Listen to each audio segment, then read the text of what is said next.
नमस्कार मंडळी, कशा आहात बेटा? मजेत ना? स्वस्थ राहा, मस्त राहा आणि सगळ्यात महत्वाचं बेटा अभ्यास करत राहा. मी तुम्हा सगळ्या लोकांचं स्वागत करत आहे India's biggest online as well as offline learning platform that is physics वाला. आणि मी आहे तुमचा फिजिक्स टीचर अनिकेत सर. आणि आपण पाहत आहोत इलेक्ट्रोस्टैटिक. देखना, अभी तक हमने इलेक्ट्रोस्टैटिक का एक लेक्चर कवर किया है. ये उसका दूसरा लेक्चर रहेगा.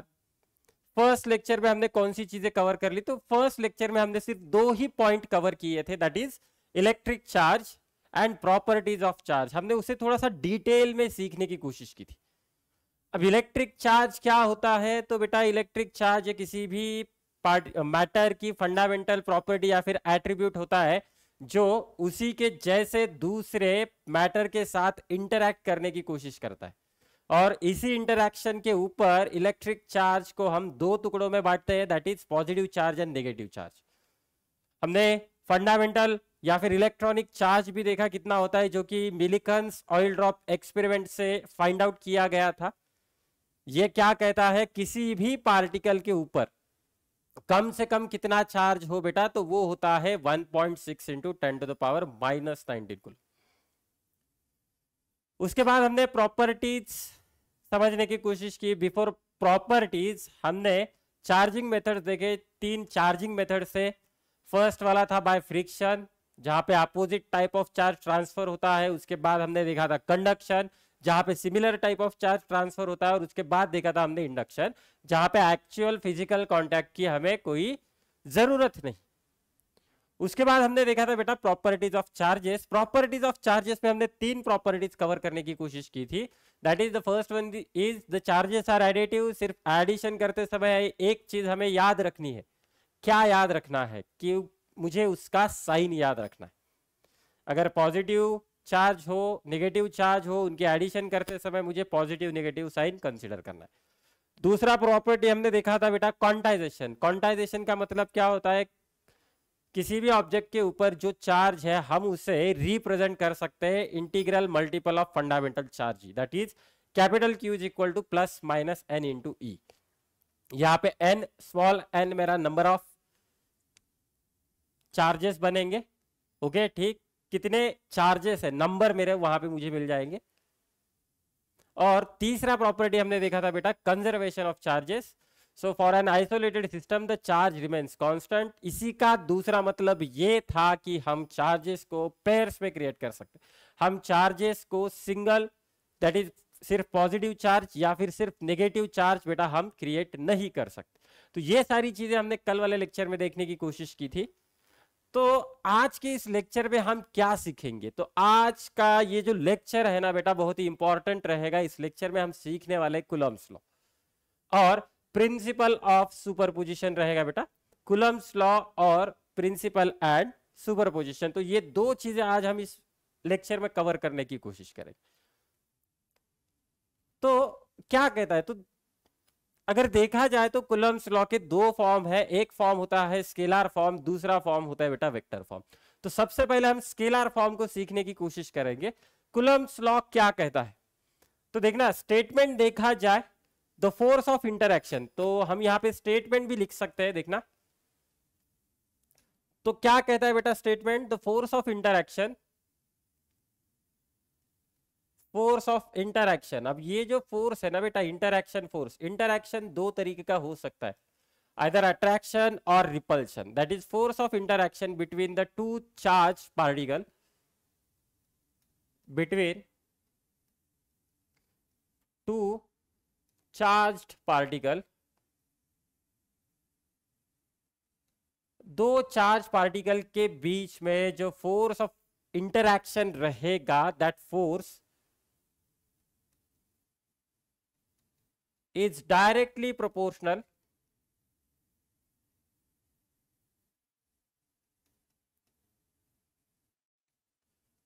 to product of magnitude of charges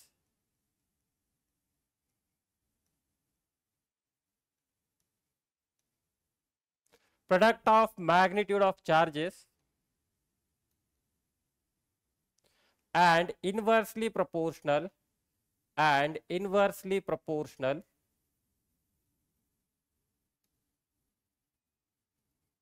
to square of the distance between them, to square of the distance between them.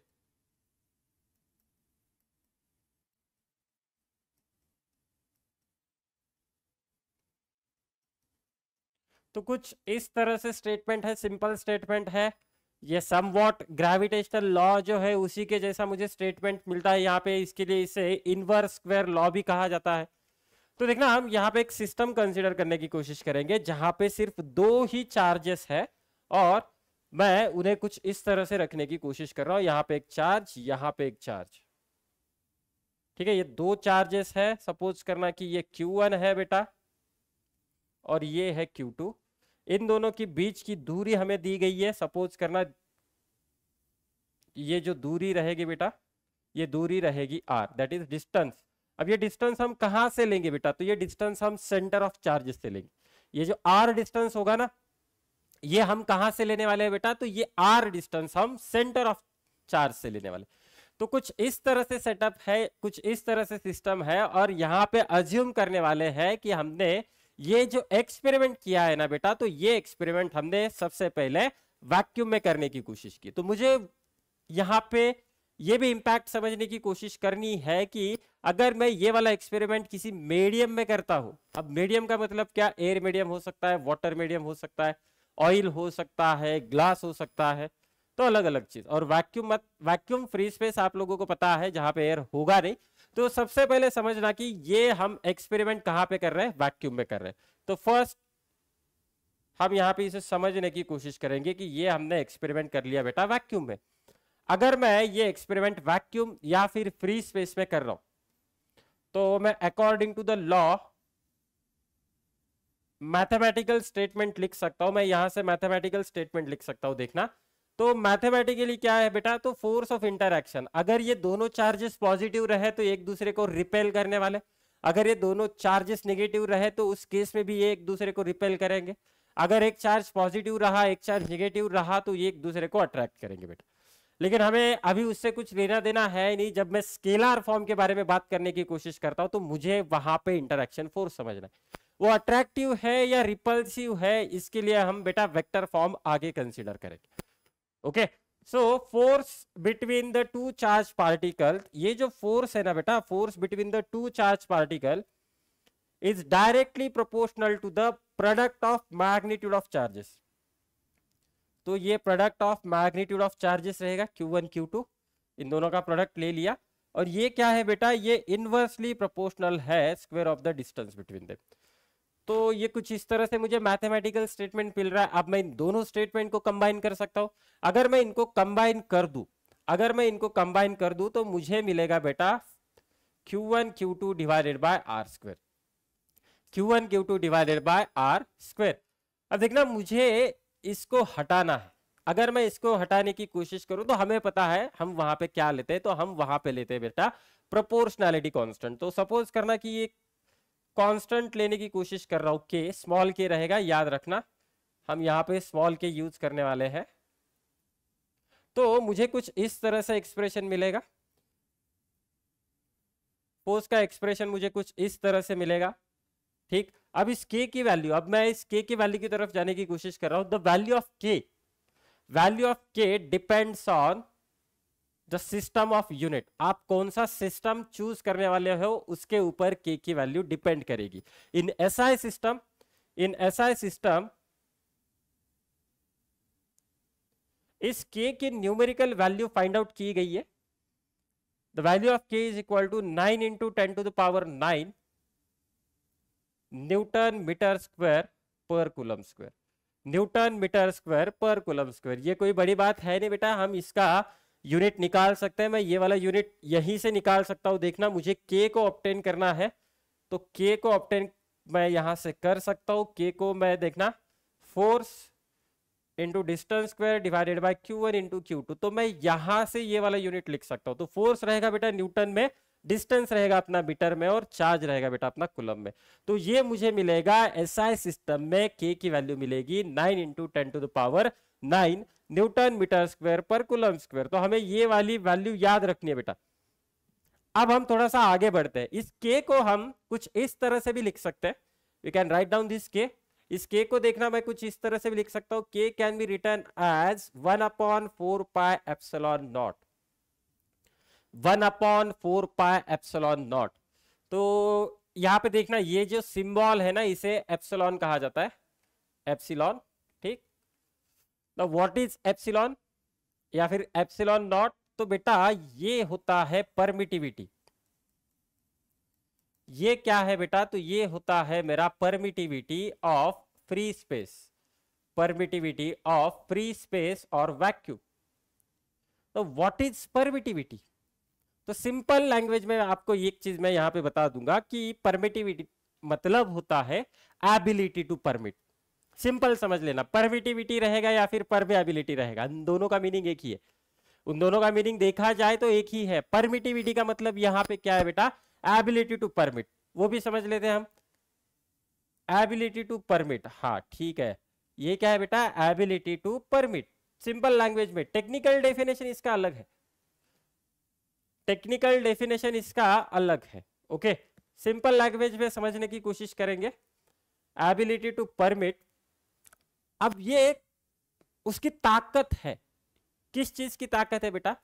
तो ये इलेक्ट्रिक लाइंस ऑफ फोर्स को कितने इजी वे से पास कर सकता है। समझ में आ रहा है? Ability to permit the electric lines of force through the free space, ability to permit the electric lines of force, the electric lines of force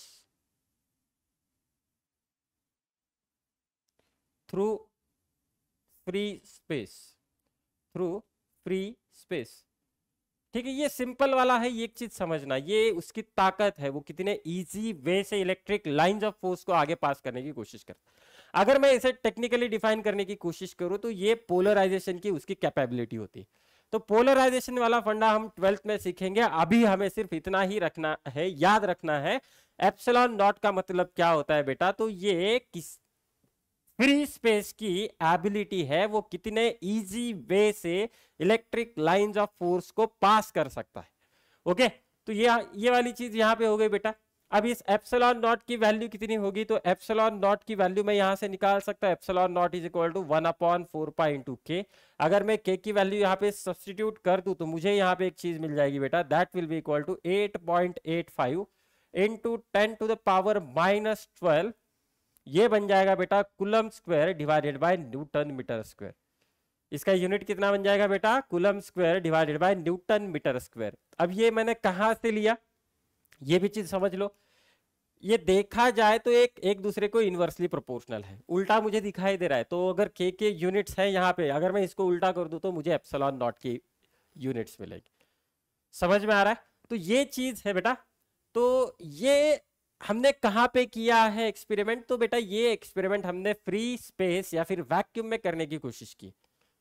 अब चलो मैं यही वाला एक्सपेरिमेंट किसी मीडियम में करने की कोशिश करता हूं। अगर मैं ये वाला एक्सपेरिमेंट मीडियम में करने की कोशिश करूं, ओके, तो मैं यहां पे लिख देता हूं बेटा। तो देखना, इन मीडियम, इन मीडियम, मैं यहां पे मीडियम में ये वाला एक्सपेरिमेंट करने की कोशिश करूंगा। सेटअप वही है, सिर्फ मैंने मीडियम चेंज कर दिया है। मीडियम चेंज कर दिया मतलब अब मैंने सेटअप उठाया है, पानी में डाला है। अब मैंने सेटअप उठाया है और ग्लास में डाला है, या फिर मैंने सेटअप को उठा के ऑयल में डाला है। तो ये अलग अलग मीडियम है अपने पास। तो इन मीडियम देखा जाए तो बेटा मुझे यहाँ पे एक नया फोर्स मिलेगा एफ डैश। मुझे यहाँ पे क्या मिलेगा बेटा? नया फोर्स मिलेगा F dash. And that force again यहां पे भी सेम ही चीज अप्लाई होती है। नया फोर्स जो रहेगा बेटा, it will be directly proportional to the magnitude of product of two charges, और या फिर product of magnitude of two charges. दूसरी चीज यहाँ पे क्या रहेगा बेटा, तो ये इनवर्सली प्रोपोर्शनल रहेगा to square of the distance between them.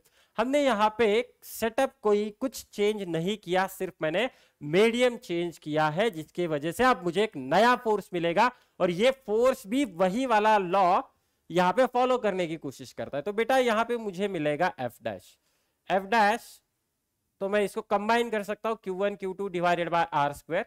अब मुझे इसको हटाना है यहां से, तो फिर से मैं यहां पे एक प्रोपोर्शनैलिटी कांस्टेंट ले सकता हूं। तो इस केस में मैं उसे कंसीडर कर रहा हूं बेटा K डैश, इस केस में मैं उसे कंसीडर कर रहा हूं K dash divided by R square. अब इस K डैश की वैल्यू कितनी होगी, अब इस K डैश की वैल्यू देखा जाए तो बेटा वो बनेगी 1/4 पाई एप्सिलॉन, 1/4 पाई एप्सिलॉन। अब यहां पे एप्सिलॉन का मतलब क्या है, व्हाट इज एप्सिलॉन? तो बेटा देखना एप्सिलॉन यहां पे देखा जाए ना तो ये परमिटिविटी ऑफ मीडियम रहेगा। ये क्या रहेगा बेटा, परमिटिविटी ऑफ मीडियम। ये क्या रहेगा, परमिटिविटी ऑफ मीडियम। अब ये मीडियम की परमिटिविटी बनेगी, अब ये मीडियम की परमिटिविटी बनेगी। समझ लो ये चीज, ये किसकी परमिटिविटी है, मीडियम की। एप्सिलॉन नॉट किसकी थी, वो थी वैक्यूम की या फिर फ्री स्पेस की, जिसकी हमें वैल्यू भी पता है बेटा 8.85 इंटू 10⁻⁻12। अब ये जो वैल्यू है ना, ये मटेरियल के ऊपर डिपेंड करेगी, अलग अलग मटेरियल की इसकी वैल्यू अलग अलग हो सकती। तो यही एक्सप्रेशन अब मेरा देखना कुछ इस तरह से बन जाएगा, F dash is equal to 1/4 pi epsilon Q1 Q2 divided by R square, Q1 Q2 divided by R square. ठीक, मुझे कुछ इस तरह से एक्सप्रेशन मिला। हम प्रीवियस वाले एक्सप्रेशन को भी यहाँ पे समझने की कोशिश करते, देखना यहाँ पे मैंने एक्सप्रेशन लिखा था, ये जो प्रीवियस एक्सप्रेशन है इसको मैं क्या लिख सकता हूँ, इसको मैं पूरा लिख सकता हूँ कुछ इस तरह से, F is equal to 1/4 pi epsilon naught Q1 Q2 divided by R square, Q1 Q2 divided by R square. अगर मैं इसका और इस एक्सप्रेशन का रेशियो ले लूं, सपोज करना कि ये इक्वेशन नंबर 2 है, so this is our equation number 2, ये इक्वेशन नंबर 2 रहेगा और ये रहेगा बेटा अपना इक्वेशन नंबर 1। अगर मैं इन दोनों का रेशियो लेने की कोशिश करूं, taking ratio of 1 and 2, taking ratio of 1 and 2, एक और 2 का रेशियो लेने की हम कोशिश करेंगे बेटा, तो मुझे यहां पे मिलेगा F divided by F dash is equal to 1/4 pi epsilon naught Q1 Q2 divided by R square whole divided by 1/4 pi epsilon naught epsilon sorry Q1 Q2 divided by R square. तो यहां पे common terms जो है अपने cancel out करेंगे, देखना ये पूरा का पूरा टर्म इसके साथ कैंसिल हो जाएगा। यहाँ पे देखा जाए तो ये 4 पाई, ये 4 पाई कैंसिल हो जाएगा। तो बेटा एक्सप्रेशन मेरे पास क्या रहेगा, तो ये वाला एक्सप्रेशन रहेगा 1/एप्सिलॉन नॉट डिवाइडेड बाय 1/एप्सिलॉन। तो अब इसे सॉल्व करने का तरीका, बहुत सारे लोग यहाँ पे गलती कर देते हैं, याद रखना हम इसे किस तरह से सॉल्व करते हैं। तो ये नीचे वाला नीचे आ जाएगा और सबसे नीचे वाला उल्टी मार के पलटी, तो ये ऊपर चला जाएगा। तो इसका मतलब क्या हुआ बेटा, मुझे यहाँ पे एक चीज मिलेगी, F divided by F dash is equal to epsilon divided by epsilon naught, epsilon divided by epsilon naught, मुझे कुछ इस तरह से मिलेगा। अब ये जो चीज मुझे मिल रही है epsilon divided by epsilon not, इस चीज को क्या कहा जाएगा, तो इसे कहा जाता है बेटा रिलेटिव परमिटिविटी, रिलेटिव परमिटिविटी। अब रिलेटिव परमिटिविटी क्या है, जैसे हमने रिफ्रैक्टिव इंडेक्स में देखा था, absolute refractive index and relative refractive index. Okay, तो उसी हिसाब से मैं यहां पे इसको बोल सकता हूं रिलेटिव परमिटिविटी। तो परमिटिविटी ये क्या है बेटा, तो relative permittivity is the ratio of permittivity of medium to the permittivity of free space. What is relative permittivity, it is ratio of, मैं यहां पे डिफाइन कर सकता हूं इसे, ratio of permittivity of medium to permittivity of free space, permittivity of free space। तो ये simple वाला है, परमिटिविटी ऑफ फ्री स्पेस। देखना इसको दूसरा नाम भी है, इसका दूसरा नाम है बेटा डाइलेक्ट्रिक कांस्टेंट। इसका दूसरा नाम है बेटा डाइलेक्ट्रिक कांस्टेंट। देखना इस रेशियो के दो नाम है, एक नाम क्या है, तो एक नाम है मेरा रिलेटिव परमिटिविटी और दूसरा नाम है बेटा डाइलेक्ट्रिक कांस्टेंट। अब ये जो रिलेटिव परमिटिविटी है मैं उसको कुछ इस तरह से लिख सकता हूं, epsilon R is equal to epsilon divided by epsilon naught. तो ये वाला एक्सप्रेशन रहेगा for the relative permittivity. Relative permittivity के लिए देखना मुझे ये वाला एक्सप्रेशन मिलेगा, ओके। और अब डाइलेक्ट्रिक कांस्टेंट के टर्म्स में अगर मैं इसे लिखने की कोशिश करूं तो डाइलेक्ट्रिक कांस्टेंट होता है मेरा कैपिटल के। तो देखना स्मॉल के और कैपिटल के को मैं अलग लिखने की कोशिश कर रहा हूं सो दैट ये आप लोगों को कंफ्यूज ना करे। तो डाइलेक्ट्रिक कांस्टेंट जो होता है वो होता है मेरा कैपिटल के। तो इस कैपिटल के को हम लिख सकते हैं बेटा epsilon divided by epsilon naught. तो दोनों चीजें सेम ही है, दोनों चीजें सेम ही है। तो मैं यहाँ पे इस एक्सप्रेशन को आगे कंटिन्यू कर लेता हूं। तो मुझे क्या मिलेगा बेटा, f divided by f dash is equal to k। f divided by f dash is equal to k। तो अब मुझे यहाँ पे नया फोर्स मिलेगा, मुझे यहाँ पे नया फोर्स मिलेगा किस तरह से देखना, f divided by f dash is equal to k। तो f डैश मिलेगा which is equal to f by k, f dash मिलेगा which is equal to f by k। अब ये स्टेटमेंट, ये मैथमेटिकल स्टेटमेंट मुझे क्या कहने की कोशिश कर रहा है, तो बेटा देखना ये जो स्टेटमेंट है ये कहने की कोशिश कर रहा है अगर आप force of interaction between the two charge particles calculate करने की कोशिश करते हो, कहां कहां पे, सबसे पहले आप कैलकुलेट करने की कोशिश कर रहे हो वैक्यूम में, और दूसरी चीज और दूसरी जगह यह है कि हम उसे कैलकुलेट करने की कोशिश कर रहे हैं बेटा मीडियम में। अब मैं जैसे ही मीडियम में, किसी मीडियम में ये फोर्स कैलकुलेट करने की कोशिश करता हूं तो उस फोर्स की वैल्यू 1/k फैक्टर से कम होने लगती है, उस फोर्स की वैल्यू 1/k फैक्टर से कम होने लगती है। तो सिंपल वाला फंडा देखना, मैं यहाँ पे एग्जाम्पल के तौर पे बता देता हूं। सपोज करना कि वैक्यूम में मुझे इन चार्जेस के बीच में फोर्स मिला था, that force is equal to 20 newton. Vacuum में कितना फोर्स मिला था बेटा, तो वो मुझे मिला था 20 न्यूटन। अब मैं किसी मीडियम में यही वाला एक्सपेरिमेंट करने की कोशिश कर रहा हूं और मीडियम का मुझे k पता है और वो k की वैल्यू है 5, वो k की वैल्यू है 5। तो इतना ही डेटा दिया गया है और आप लोगों को पूछा गया है find the value of Coulomb's force in the given medium. तो आप लोग डायरेक्टली ये वाला फॉर्मूला लगा सकते हो, f dash is equal to f by k। So in that case you will get the answer 4 newton. इस केस में आप लोगों को आंसर मिलेगा and that answer is going to be the 4 newton. तो कितने फैक्टर से कम हो रहा है बेटा, तो वो कम हो रहा है 1/k फैक्टर्स। कितने फैक्टर से कम हो रहा है वो वाला फोर्स, तो 1/k फैक्टर से कम हो रहा है। तो ये वाला स्टेटमेंट मुझे उसी के बारे में बता दो कि अगर मैं यही एक्सपेरिमेंट मीडियम में करने की कोशिश कर रहा हूं तो मेरा फोर्स वहां पे घटने वाला है और वो कितने फैक्टर से घटेगा, तो 1/k फैक्टर से घटेगा। ओके बेटा, तो देखना ये है सिंपल कूलम्ब्स लॉ।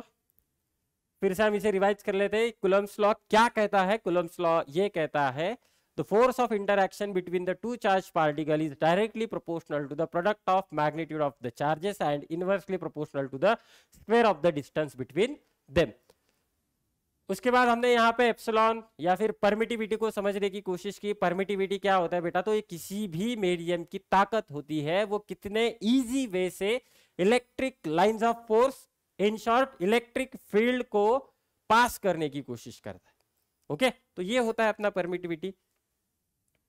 तो हमने क्या किया, मीडियम में करने की कोशिश की इस एक्सपेरिमेंट को और वैक्यूम में करने की कोशिश की, उन दोनों को कंपेयर कर लिया। कंपेयर करने के बाद मुझे एक चीज समझ में आई, जो फोर्स मीडियम में है उसकी वैल्यू कम हो रही है 1/k फैक्टर से compare to the force which is obtained in the vacuum और फ्री स्पेस। तो देखना बेटा, अब हम यहां पे एक सिंपल न्यूमेरिकल करने की कोशिश करते। Two charges of 40 microcoulomb and -20 microcoulomb are placed at a certain distance apart. They are touched and kept at the same distance. Okay, touch करके उनको एक ही जगह पे हमने रख दिया है। The ratio of the initial to the final force between them. तो इनिशियल फोर्स तो सबसे पहले हम यहाँ पे निकाल ही सकते हैं। तो देखना यहाँ पे इनिशियल फोर्स कितना हो जाएगा। इनिशियल फोर्स सपोज करना कि वो है बेटा F1 या फिर F इनिशियल, वो कितना आएगा। तो मैं यहाँ पे लिख सकता हूँ K इंटू 40 माइक्रोकुलम मतलब 10 to the power -6, 20 microcoulomb 10 to the power -6 divided by, suppose करना उन दो चार्जेस के बीच में डिस्टेंस है r²। अभी आप लोग बोलोगे कि सर वहां पे तो -20 दिया गया है, आपने +20 क्यों लिया। तो बेटा मैं यहाँ पे सिर्फ मैग्नीट्यूड के बारे में सोचूंगा, मैं यहाँ पे स्केलर फॉर्म के बारे में सोचने की कोशिश कर रहा हूँ। तो इसीलिए जो भी हमने प्रोडक्ट लिया है ना, वहां पे सिर्फ मैंने पॉजिटिव वैल्यू लेने ली है। ओके, तो आप लोगों को भी ये चीज याद रखनी है, जब आप Coulomb's law in scalar form लगा रहे हो तो बेटा इसका साइन हमें लेना नहीं है। ओके, तो ये है अपना इनिशियल फोर्स। तो इनिशियल फोर्स मुझे कुछ इस तरह से मिलेगा, F initial is equal to, ज्यादा मैं कैलकुलेशन कॉम्प्लिकेटेड नहीं करूंगा, जितना इजी हो उतना इजी मैं करने की कोशिश करूंगा। देखना 10 to the power -6, 10 to the power -6, अगर बेस सेम हो तो पावर की एडिशन होती है, बेस सेम हो तो पावर की एडिशन होती है मल्टीप्लीकेशन में, तो ये बन जाएगा 10 टू द पावर -12 न्यूटन, कुछ इस तरह से। बाकी वैल्यूज रखने की जरूरत नहीं है क्योंकि मुझे आगे क्या करना है, उनका रेशियो लेना है। ओके, ये है अपना इनिशियल फोर्स, कुछ इस तरह से मुझे मिल रहा है। अब हम क्या करने वाले बेटा, they are touched and kept at the same distance. तो देखना इनिशियली कुछ इस तरह से रहेंगे। तो यहां पे है 40 माइक्रोकुलम और यहां पे है बेटा -20 माइक्रोकुलम। ओके, इन दोनों के बीच में डिस्टेंस कितना है, r है। अगर मैं इसका एक सिस्टम बना दूं, अब मुझे यहाँ पे कंजर्वेशन का यूज करना है। अगर मैं यहाँ पे एक सिस्टम बना दूं तो इस सिस्टम के ऊपर टोटल चार्ज कितना है, तो 40 -20, सो 20 माइक्रोकुलम चार्ज रहेगा, 20 माइक्रोकुलम चार्ज रहेगा। टच करके मैं इसे सेपरेट रखने वाला हूं। अब आफ्टर टचिंग टच करके एंड सेपरेटिंग, सेपरेट करने के बाद, टच करके सेपरेट करने के बाद इसके ऊपर और इसके ऊपर कितना चार्ज आएगा। तो बेटा मुझे क्या करना है, तो मुझे इन दोनों के एडिशन करके इसको डिवाइड करना है। तो ये बन जाएगा बेटा 40 माइक्रो -20 डिवाइडेड बाय 2, ये बन जाएगा बेटा 40 -20 डिवाइडेड बाय 2। अब मुझे यहाँ पे नया वाला वैल्यू मिल जाएगा और ये वैल्यू मिलेगी बेटा 10 माइक्रोकुलम और ये वाली वैल्यू मुझे मिल जाएगी बेटा 10 माइक्रोकुलम। डिस्टेंस हमने वही रखा है, डिस्टेंस हमने क्या किया है बेटा, वही रखा है, तो यहाँ पे ज्यादा चेंजेस होंगे नहीं। अब देखना आप लोग बोलोगे कि सर आप लोगों ने आपने ये कैसे किया। तो बेटा एक कंजर्वेशन की प्रॉपर्टी है, हमने फर्स्ट वीडियो लेक्चर में इसे डिटेल में पढ़ने की कोशिश की है, तो वो वाला लॉजिक हमने यहाँ पे लगा दिया। तो मुझे यहाँ पे 10 माइक्रोकुलम मिलेगा, तो मुझे फाइनल फोर्स भी मिलेगा बेटा, फाइनल फोर्स। तो F final is equal to K, 10 microcoulomb है तो वो बन जाएगा 10 to the power -6, 10 into 10 to the power -6 divided by r²। अब देखना यहाँ पे हमने मीडियम को चेंज नहीं किया, मीडियम भी सेम है, डिस्टेंस भी सेम है, सिर्फ मैंने टच करके उनको सेपरेट कर दिया है और उसी जगह पे रख दिया है। तो मुझे यहाँ पे कितना मिलेगा बेटा, तो मुझे मिलेगा K divided by r² into 100 into 10 to the power -12। अब मुझे क्या पूछा गया है, find the ratio of initial force to the final force. तो इनिशियल फोर्स कितना हो जाएगा, initial force to the final force. तो कॉमन फैक्टर्स बहुत सारे हैं मेरे पास, लेकिन मैं फिर भी यहां पे लिखने वाला हूं। देखो K divided by r² into 800 into 10 to the power -12 divided by K divided by r² into 100 into 10 to the power -12। अब देखना सारी चीजें जो कॉमन है मैं उसे कैंसिल कर सकता हूं। तो K by r² cancel, 10 to the power -12, 10 to the power -12 cancel, यहां से 2 0, यहां से 2 0 कैंसिल। तो मुझे इनका रेशियो मिल जाएगा, that ratio is equal to 8/1। Ratio कितना मिलेगा बेटा मुझे यहाँ पे, तो वो रेशियो मिलेगा मुझे 8/1। ठीक, तो इसका आंसर रहेगा बेटा ऑप्शन नंबर 1, इसका आंसर रहेगा ऑप्शन नंबर 1। जहां पे मुझे रेशियो मिल रहा है 8:1। ओके ठीक, तो चलो बेटा अगला वाला क्वेश्चन हम यहाँ पे समझ लेते हैं। अच्छा क्वेश्चन है ये, थोड़ा सा एप्लीकेशन है। एप्लीकेशन किस चीज का एप्लीकेशन है? तो ये मैथमेटिकल मेथड जहां पे हमने डिफरेंशिएशन सीखा था। ओके ठीक,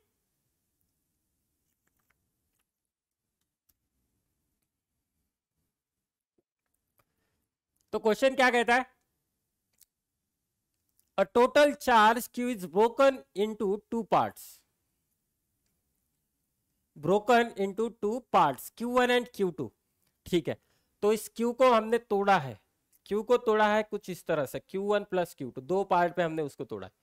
and they are placed at a distance R from each other. तो तोड़ने के बाद हमने क्या किया है बेटा, उनको एक डिस्टेंस पे रखा है कुछ इस तरह से। ये है Q1, ये है Q2, और इन दोनों के बीच की दूरी है बेटा R, इन दोनों के बीच की दूरी है R। Okay, the maximum force of repulsion between them will occur. तो मुझे यहाँ पे कंडीशन फाइंड आउट करनी है जब उन दोनों के बीच में मैक्सिमम फोर्स रहेगा। तो मैथमेटिक्स में अगर देखा जाए ना बेटा, मैक्सिमा और मिनिमा का कॉन्सेप्ट है, ये आगे जाके आप लोग सीखने वाले हो डिफरेंशिएशन में। उसका एप्लीकेशन मुझे फिजिक्स में करना है। अगर मुझे कहीं पे भी पूछा जाता है maximum force, maximum acceleration, maximum velocity, okay, तो उस केस में आप लोगों को करना क्या है, तो उसे डिफरेंशिएट करना है एक बार और उसको इक्वेट कर देना है जीरो के साथ। स्टेप को समझ लेना। अगर मुझे ये वाला पूछा जाता है, क्या पूछा है बेटा मुझे, मैक्सिमम, ऐसा वाला क्वेश्चन, तो ऐसे वाले क्वेश्चन में मुझे करना क्या है, ऐसे वाले क्वेश्चन में मुझे करना क्या है, तो उसे डिफरेंशिएट करना है और उसको इक्वल कर देना है जीरो के साथ। तब जाके मुझे कंडीशन मिलेगी और मुझे वही वाली कंडीशन यहां पे फाइंड आउट करनी है। अब जब मैं डिफरेंशिएशन के बारे में बात करता हूं ना बेटा, तब मुझे उसका वेरिएबल पता होना बहुत जरूरी है। ओके, वेरिएबल पता होना बहुत जरूरी है। ऐसा क्यों? तो समझ लेना कि मैं एक क्वेश्चन दे रहा हूं आप लोगों को, d by d x into x square. तो देखना x वेरिएबल है और उसी वेरिएबल के साथ मैं उसे डिफरेंशिएट करने की कोशिश कर रहा हूं, x के साथ ही मैं उसे डिफरेंशिएट करने की कोशिश कर रहा हूं, तब मुझे आंसर मिलेगा बेटा 2x। तो मैं यहां पे डिफरेंशिएशन वाला फॉर्मूला लगा सकता हूं। ओके ठीक, कौन सा वाला फॉर्मूला है बेटा? तो डिफरेंशिएशन का फॉर्मूला थोड़ा सा याद करने की कोशिश करना। यहां पे लिख रहा हूं differentiation of x raise to n with respect to x। इसका आंसर कितना आया था बेटा? तो वो आया था n into x raise to n minus one, n into x raise to n minus one. तो यहाँ पे n की वैल्यू 2 बन रही है, 2 माइनस वन इंटू टू, कुछ इस तरह से आ जाएगा। ओके, अगर मैं यही वाला क्वेश्चन थोड़ा सा चेंज करके दे देता, तो मैं देखना आप लोगों को बोल रहा हूं कि find out D by D T of x square, D by D T of x square. तो इस केस में आंसर कितना आएगा? तो इस केस में आंसर आ जाएगा बेटा 0। इस केस में आंसर कितना आना चाहिए बेटा? 0। क्यों? हम कौन सा वेरिएबल यूज कर रहे हैं डिफरेंशिएशन के लिए? टाइम वेरिएबल या फिर टी वेरिएबल। मेरे पास कौन सा वेरिएबल है? एक्स। अब इन दोनों के बीच में तो कुछ रिलेशन है ही नहीं ना, समझ में आ रहा है? ये जो डिस्टेंस या फिर डिस्प्लेसमेंट हम यहाँ पे लेने की कोशिश कर रहे हैं और टाइम, इन दोनों के बीच में मुझे कुछ रिलेशन दिया गया नहीं है। वैसे देखा जाए तो इन दोनों के बीच में कोई रिलेशन है नहीं। तो अब देखना इस वेरिएबल के लिए, इस वेरिएबल के लिए एक्स बना कांस्टेंट, इस वेरिएबल के लिए x बना कांस्टेंट। ओके, तो इसका मतलब क्या है बेटा? ये जो हमने फॉर्मूला यूज किया था ना, D by D x of के, तो इसका आंसर आया 0। k इज कांस्टेंट, k क्या बन रहा है? कांस्टेंट। अगर मैं उसे x से डिफरेंशिएट करने की कोशिश कर रहा हूं तो वो बनेगा कांस्टेंट। ओके, तो अब मुझे यहाँ पे सबसे इंपॉर्टेंट चीज यही समझनी है कि वेरिएबल क्या है, किस तरह से हो सकता है। तो यहाँ पे देखना हमने किया क्या है, चार्ज Q को दो टुकड़ों में बांटा है, तोड़ दिया है बेटा। We have broken the charge into two parts. ठीक, Q1 कितना है, Q2 कितना है, मुझे पता है क्या? नहीं पता। Q1 मेरा 10% हो सकता है, Q2 मेरा 90% हो सकता है, Q1 मेरा 15% हो सकता है, Q2 मेरा 85% हो सकता है। तो इसका मतलब यहाँ पे देखा जाए ना, Q1 और Q2 मेरे पास दो वेरिएबल बन सकते हैं। Q1 और Q2 मेरे पास दो वेरिएबल बन सकते हैं। ओके ठीक, तो चलो अगर दो वेरिएबल बन रहे तो किसी एक को एलिमिनेट भी करना पड़ेगा। अगर दो वेरिएबल बनने वाले हैं तो किसी एक को मुझे एलिमिनेट भी करना पड़ेगा। तो मैं यहाँ पे लिख सकता हूँ Q2 can be written as Q minus Q1, Q2 can be written as Q minus Q1। ठीक है, अब कुछ इस तरह से सेटअप है तो फोर्स का इक्वेशन लगा देते हैं जो हमें कूलम्ब्स लॉ पता है। कूलम्ब्स लॉ क्या कहता है? This force is directly proportional to the product of magnitude of two charges and inversely proportional to the square of the distance between them। अब देखना, मैंने Q2 की वैल्यू यहाँ पे ऑब्टेन की है। Q2 की वैल्यू मैं रख सकता हूँ। Q2 की वैल्यू कितनी है बेटा? तो वो है Q माइनस Q1, वो है Q minus Q1 divided by R square, divided by R square. अब मैं इसे लिख देता हूँ K divided by R square, bracket में रहेगा बेटा capital Q into Q1 minus Q1 square, capital Q into Q1 minus Q1 square. यहां पे देखा जाए तो कैपिटल Q इंटू Q1 है, तो Q1 वेरिएबल है, कैपिटल Q कांस्टेंट है। कैपिटल Q कांस्टेंट है क्योंकि मैंने उसी के दो पार्ट किए थे ना, जो कांस्टेंट वैल्यू थी मैंने उसी के दो पार्ट किए थे। तो ये कैपिटल Q आ रहा है और ये Q1, तो ये वेरिएबल है बेटा और ये कांस्टेंट है। तो मैं अब इसे डिफरेंशिएट करता हूं विथ रिस्पेक्ट टू Q1, क्योंकि Q1 के टर्म्स में मैं इसे लेके आ रहा हूं। तो df divided by dQ1, df divided by dQ1 constant है ब्रैकेट के अंदर, मैं उसी को उसी तरह से रख सकता हूं। अब देखना, ये भी कांस्टेंट है, तो एक्चुअल में ये क्या हो रहा है बेटा? तो ये बन रहा है dQ1 divided by dQ1 minus d by dQ1 into Q1 square, d by dQ1 into Q1 square. तो कुछ इस तरह से एक्सप्रेशन मिलेगा। तो अब dQ1 बाय dQ1 ये तो 1 आ जाएगा, ये आ जाएगा बेटा 1, K बाय आर स्क्वायर ये बनेगा Q इंटू 1, अगर मैं ये वाला फॉर्मूला लगा दूं। ओके, और यहाँ पे मुझे कितना मिलेगा बेटा? तो यहाँ पे मुझे मिल जाएगा 2Q1, यहाँ पे कितना मिलेगा? 2Q1। अब ये वैल्यू मुझे मैक्सिमम पूछी गई है, मैक्सिमम पूछी है, तो यहाँ पे करना क्या है? तो ये जो फर्स्ट डेरिवेटिव है ना उसको इक्वेट कर देना है जीरो के साथ, फर्स्ट डेरिवेटिव को इक्वेट कर देना है बेटा जीरो के साथ। ओके, घबराना नहीं है, इस क्वेश्चन को आगे जाके ये आप सीखने वाले हो in the application of differentiation. ये 12th में मोस्टली आप लोगों को 12th में ही सिखाया जाएगा, लेकिन मुझे इसका यूज बहुत सारे ऐसे क्वेश्चन है फिजिक्स में जहां पे करना पड़ता है।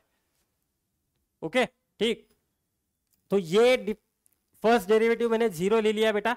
तो अब देखना, मैं यहाँ पे मल्टीप्लीकेशन कर सकता हूँ किस तरह से, तो इसको इधर भेज सकता हूँ, जीरो के साथ मल्टीप्लाई कर सकता हूँ, जीरो के साथ मल्टीप्लाई कर रहा हूँ मतलब वो हो जाएगा जीरो।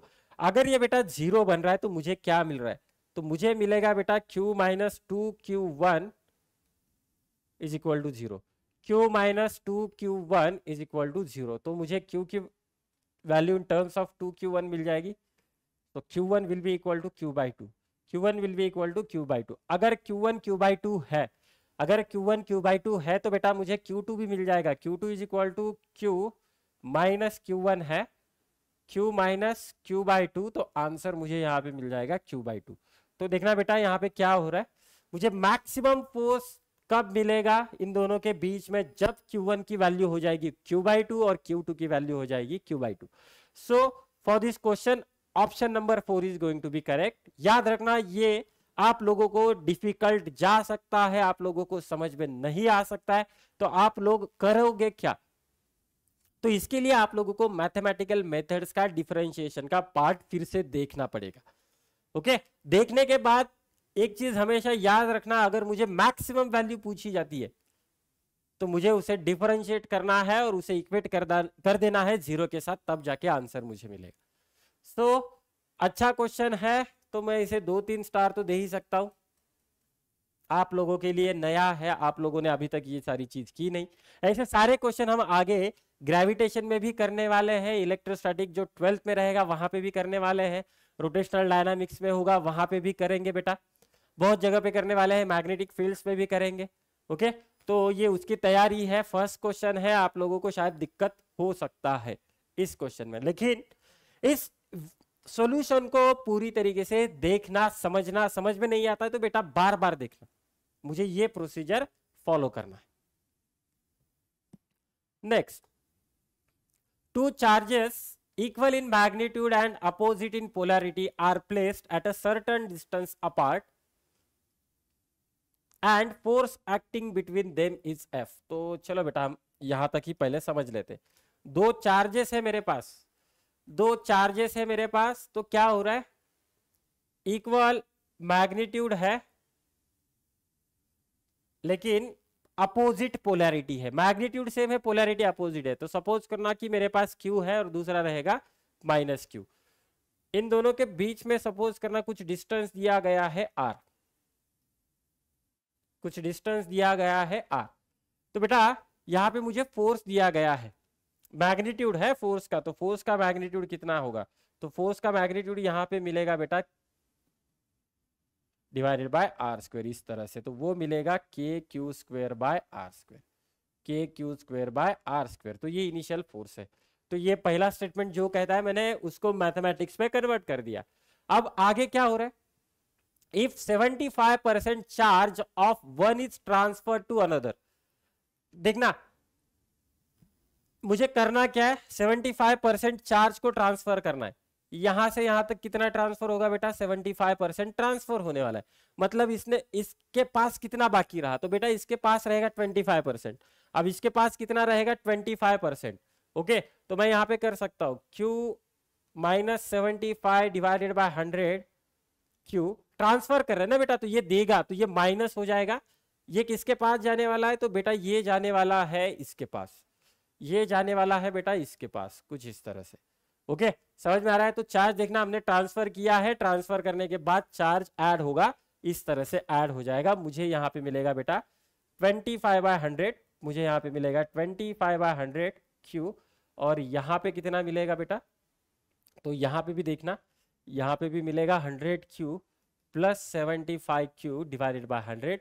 तो यहाँ पे फिर से मुझे मिल जाएगा -25 Q बाय 100, -25 Q बाय 100। तो देखना ये नए चार्जेस है आफ्टर ट्रांसफरिंग द 75%।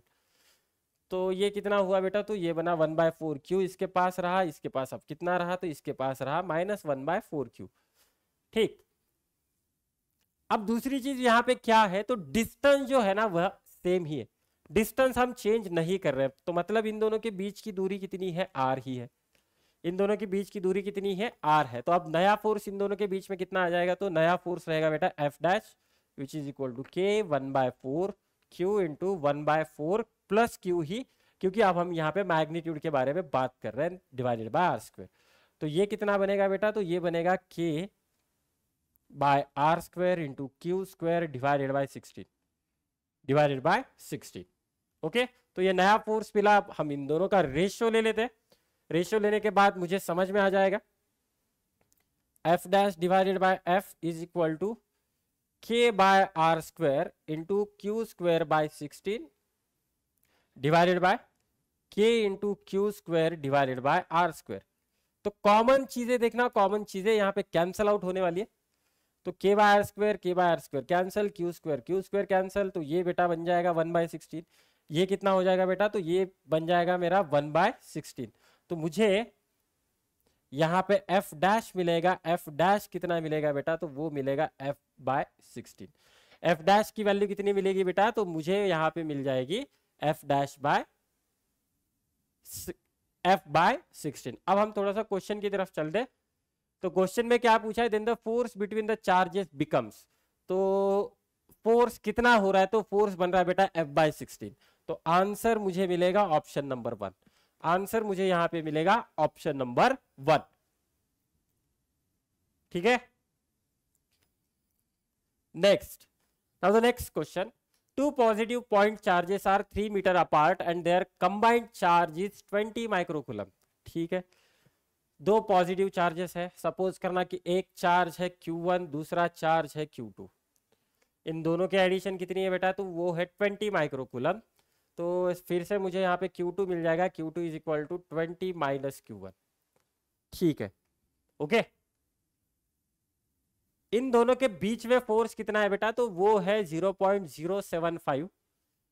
तो मुझे यहाँ पे फोर्स निकालना पड़ेगा। इन दोनों के बीच में फोर्स मिलेगा K into Q1 into Q2 divided by R square. Distance भी दिया गया है बेटा 3 मीटर। तो फोर्स है मेरे पास 0.075। के की वैल्यू कितनी है न्यूमेरिकल वैल्यू, तो वो है 9 इंटू 10⁻9। अब ये हम कहाँ से ले रहे हैं, तो देखना यहाँ पे हमने ऑलरेडी इसको समझने की कोशिश की थी। इसकी वैल्यू कितनी है 9 इंटू 10⁻9, तो मैं वहां पे डायरेक्टली वैल्यू यूज कर रहा हूँ। अभी तक मैंने यूज नहीं किया था क्योंकि कॉमन डेटा था कि कैंसल आउट होगा, कि कांस्टेंट है इसीलिए वो कैंसल आउट होता है। ओके, तो बेटा मुझे यहाँ पे मिलेगा 9 इंटू 10⁻9 इंटू Q1। Q2 की वैल्यू कितनी है बेटा 20 माइनस Q1। देखना ये माइक्रोकुलम में है, देखना ये माइक्रोकुलम में है, तो दोनों भी माइक्रोकुलम में लेके हम आगे चल सकते हैं, लेकिन आंसर मुझे माइक्रोकुलम में ही मिलने वाला। ओके ठीक, divided by R square, divided by R square. R की वैल्यू कितनी है, तो वो है 3 स्क्वायर। क्या क्या कैंसिल आउट होगा देखना, 9 कैंसिल आउट, ये कैंसिल आउट हो जाएगा। ठीक, चलो हम यहाँ पे उसे लिखने की भी कोशिश करते हैं। माइक्रोकुलम है तो बेटा ये बन जाएगा 10⁻⁻6। Q2 मुझे मिल जाएगा बेटा 10⁻⁻6।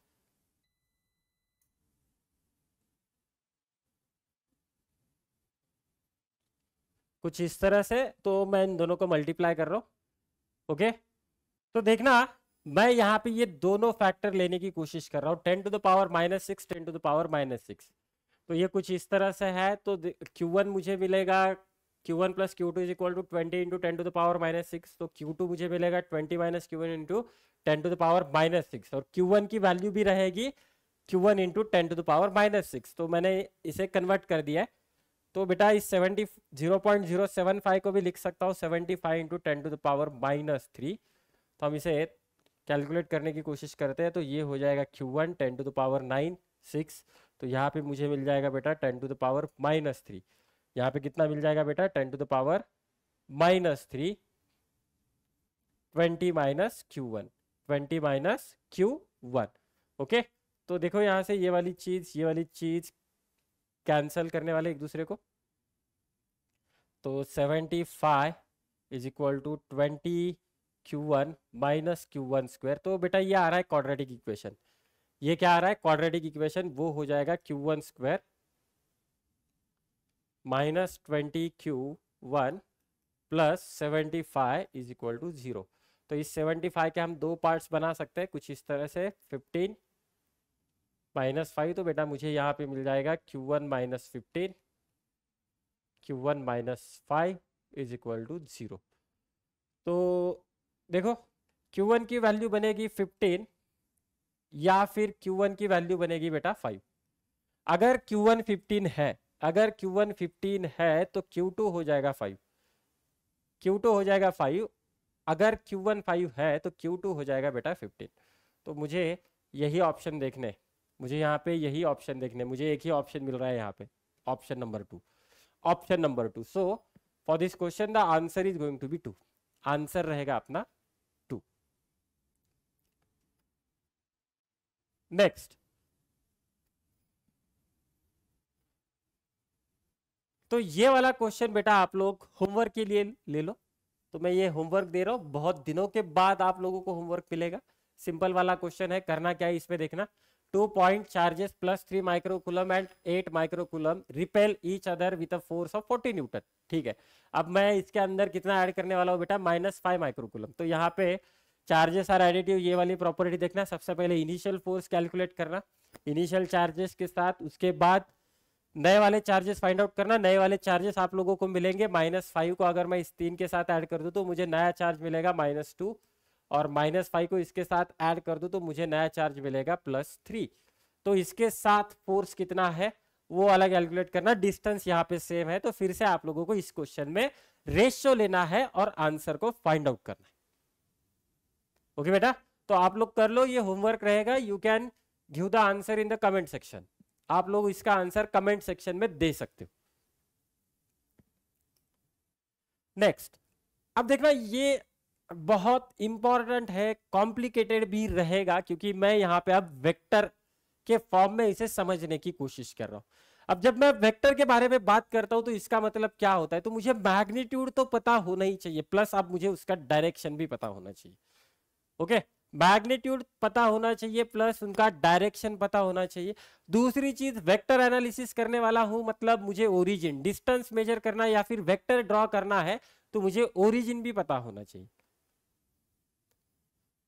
तो देखना बेटा Coulomb's law in vector form, तो सबसे पहले तो हम यहाँ पे ओरिजिन को ही ले लेते हैं, कोऑर्डिनेट सिस्टम ले लेते हैं कुछ इस तरह से।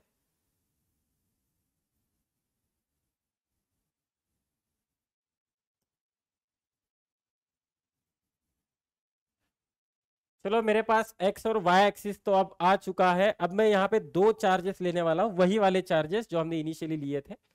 सपोज करना कि एक चार्ज यहाँ पे है, दूसरा चार्ज यहाँ पे, एक चार्ज यहाँ पे है, दूसरा चार्ज यहाँ पे।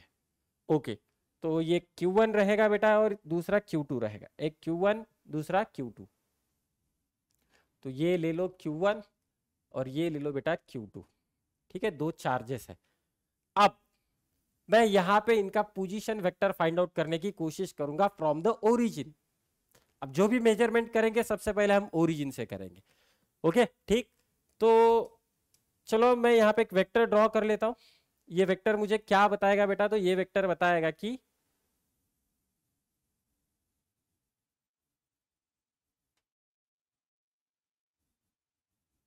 कुछ इस तरह से इसका पोजीशन वेक्टर है। तो मैं इसको नाम भी दे देता हूं। सपोज करना कि ये R1 वेक्टर है। ये क्या है बेटा, R1 वेक्टर। R1 वेक्टर तो हम उसे डिफाइन भी कर लेते हैं। R1 वेक्टर वहां पे ड्रॉ करने के बाद यहां पे भी लिख सकते हैं पोजीशन वेक्टर या फिर position of charge Q1 from origin, position vector of Q1 with respect to origin. ये क्या है, ओरिजिन के साथ इसका पोजीशन वेक्टर है। सिमिलरली मैं Q2 का भी पोजीशन वेक्टर ड्रॉ कर सकता हूं। सो this is the position vector of Q2। Suppose करना ये है मेरे पास R2, इसका मैंने नाम दे दिया है R2। तो बेटा R2 क्या है, व्हाट इज R2, तो R2 है मेरा पोजीशन वेक्टर। किसका है, ये Q2 का है। विथ रिस्पेक्ट टू किसके साथ, ये विथ रिस्पेक्ट टू ओरिजिन के ही साथ है। सो R1 वेक्टर R2 वेक्टर हमने यहाँ पे ड्रॉ कर लिए। अब देखना Q1 और Q2 के बीच में डिस्टेंस था R। Q1 और Q2 के बीच में डिस्टेंस था R। वो डिस्टेंस तो मुझे पता है, R डिस्टेंस है, स्केलर फॉर्म में मैं उसे ले रहा हूं। अब मुझे वेक्टर फॉर्म में उसे समझना है, तो मैं काम कर लेता हूं। I will draw one vector like this, कुछ इस तरह से ये वाला वेक्टर ड्रॉ करने की कोशिश कर रहा हूं।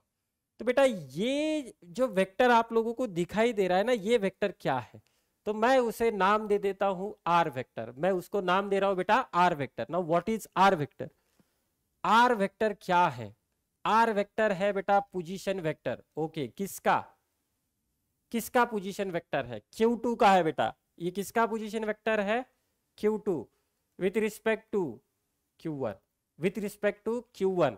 समझ में आ रहा है, what is R vector, R vector is a position vector of Q2 from Q1। ये कुछ इस तरह से मुझे मिलने वाला है। ठीक, ओके। अब हम यहां पे ट्राइंगल ऑफ वेक्टर एडिशन को यूज करने की कोशिश करेंगे। याद करना हमने सीखा था triangle of vector addition, head और टेल कॉम्बिनेशन। अब मैं ट्राइंगल लॉ कहां पे लगा सकता हूं, जहां पे हेड और टेल कंबाइन हो रहा है, हेड टेल कॉम्बिनेशन मिल रहा है, वहां पे मैं ट्राइंगल लॉ लगा सकता हूं। मैं पैरेललोग्राम लॉ कब लगा सकता हूं, अगर दो वेक्टर एक ही पॉइंट से ओरिजिनेट हो रहे तब हम पैरेललोग्राम लगा सकते हैं। तो यहां पे बेटा मैं ट्राइंगल ऑफ वेक्टर एडिशन लगा दूंगा। तो देखना R1 वेक्टर का हेड और R वेक्टर का टेल एक साथ है, मतलब मुझे इन दोनों की एडिशन करनी पड़ेगी। अगर मैं इन दोनों की एडिशन कर दूंगा तो मुझे ये जो वेक्टर दिखाई दे रहा है, तो ये वेक्टर देगा मुझे उन दोनों का रिजल्टेंट। ओके, सो मैं यहां पे लिख रहा हूं, देखना by using triangle of vector addition, by using triangle law of vector addition।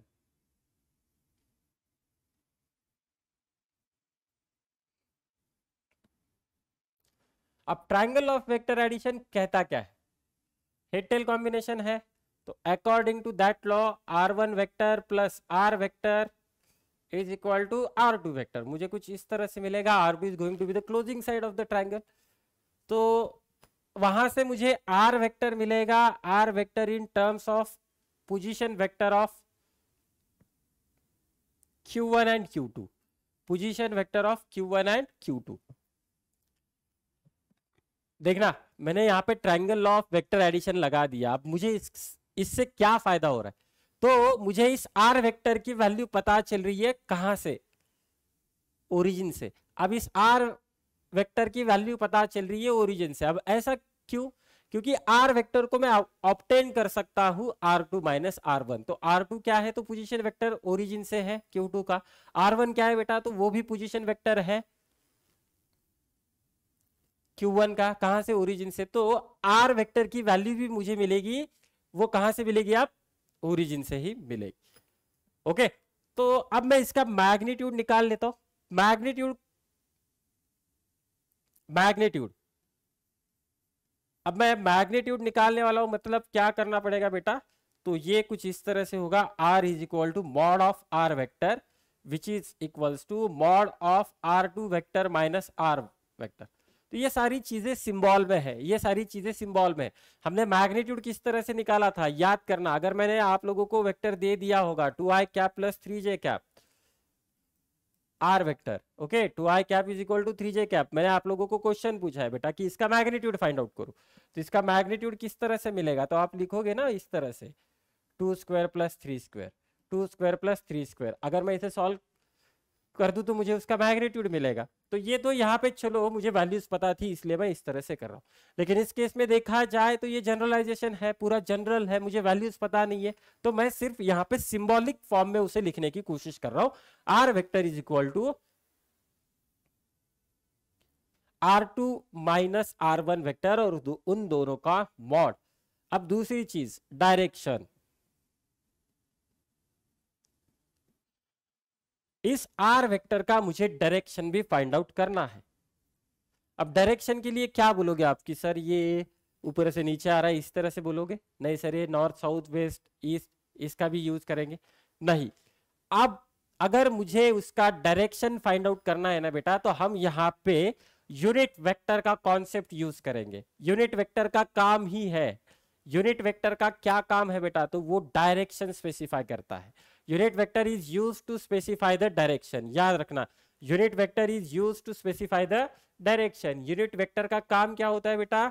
Unit vector magnitude उसका 1 रहेगा, और सबसे इंपॉर्टेंट चीज used to specify the direction, used to specify direction. Direction specify करने के लिए यूज किया जाता है यूनिट वेक्टर को। ओके, यूनिट वेक्टर का फॉर्मूला क्या है? तो यूनिट वेक्टर को हम कुछ इस तरह से लिख सकते हैं, ए कैप। ए कैप क्या इंडिकेट कर रहा है बेटा? तो ये इंडिकेट कर रहा है ए वेक्टर का यूनिट वेक्टर है या फिर ए वेक्टर का डायरेक्शन है, जो मैथमेटिकली हम इस तरह से लिख सकते हैं। ए वेक्टर का डायरेक्शन है जो मैथमेटिकली लिख सकते हैं, A cap is equal to A vector divided by magnitude of A vector. तो सिमिलरली आर वेक्टर का मैं डायरेक्शन यहां पे फाइंड आउट करूंगा। इस आर वेक्टर का डायरेक्शन मुझे मिलेगा आर कैप की टर्म्स में। So R cap is equal to R vector divided by mod of R vector. वही वाला फॉर्मूला मैं आर की टर्म्स में लिखने की कोशिश कर रहा हूं। ठीक, आर वेक्टर कितना है बेटा अपने पास? तो आर वेक्टर है sir R2 minus R1 vector, और उसका मैग्नीट्यूड कितना है? तो वो है R2 vector minus R1 vector. उसका मैग्नीट्यूड कितना है बेटा? R2 vector minus R1 vector. ठीक, तो यहां पे मुझे डायरेक्शन भी मिला। ये डायरेक्शन मैंने मैथमेटिकली ड्रॉ कर लिया, ऑब्टेन कर लिया। अब मैं ग्राफिकली भी उसको यहां पे ड्रॉ करने की कोशिश करूंगा। तो आप लोग देख सकते हो मैंने यहाँ पे रेड कलर में उसे ड्रॉ कर दिया है। तो ये क्या दिखा रहा है बेटा? तो ये दिखा रहा है आर कैप। तो मतलब इस आर वेक्टर का डायरेक्शन है। आर कैप क्या है बेटा? तो ये आर वेक्टर का डायरेक्शन है। अब मुझे डायरेक्शन मिला है, अब मुझे वेक्टर का डायरेक्शन मिला है, तो मैं कूलम्ब्स लॉ अप्लाई कर सकता हूं वेक्टर फॉर्म में। वेक्टर फॉर्म में अब मैं उसे अप्लाई कर सकता हूं, देखना।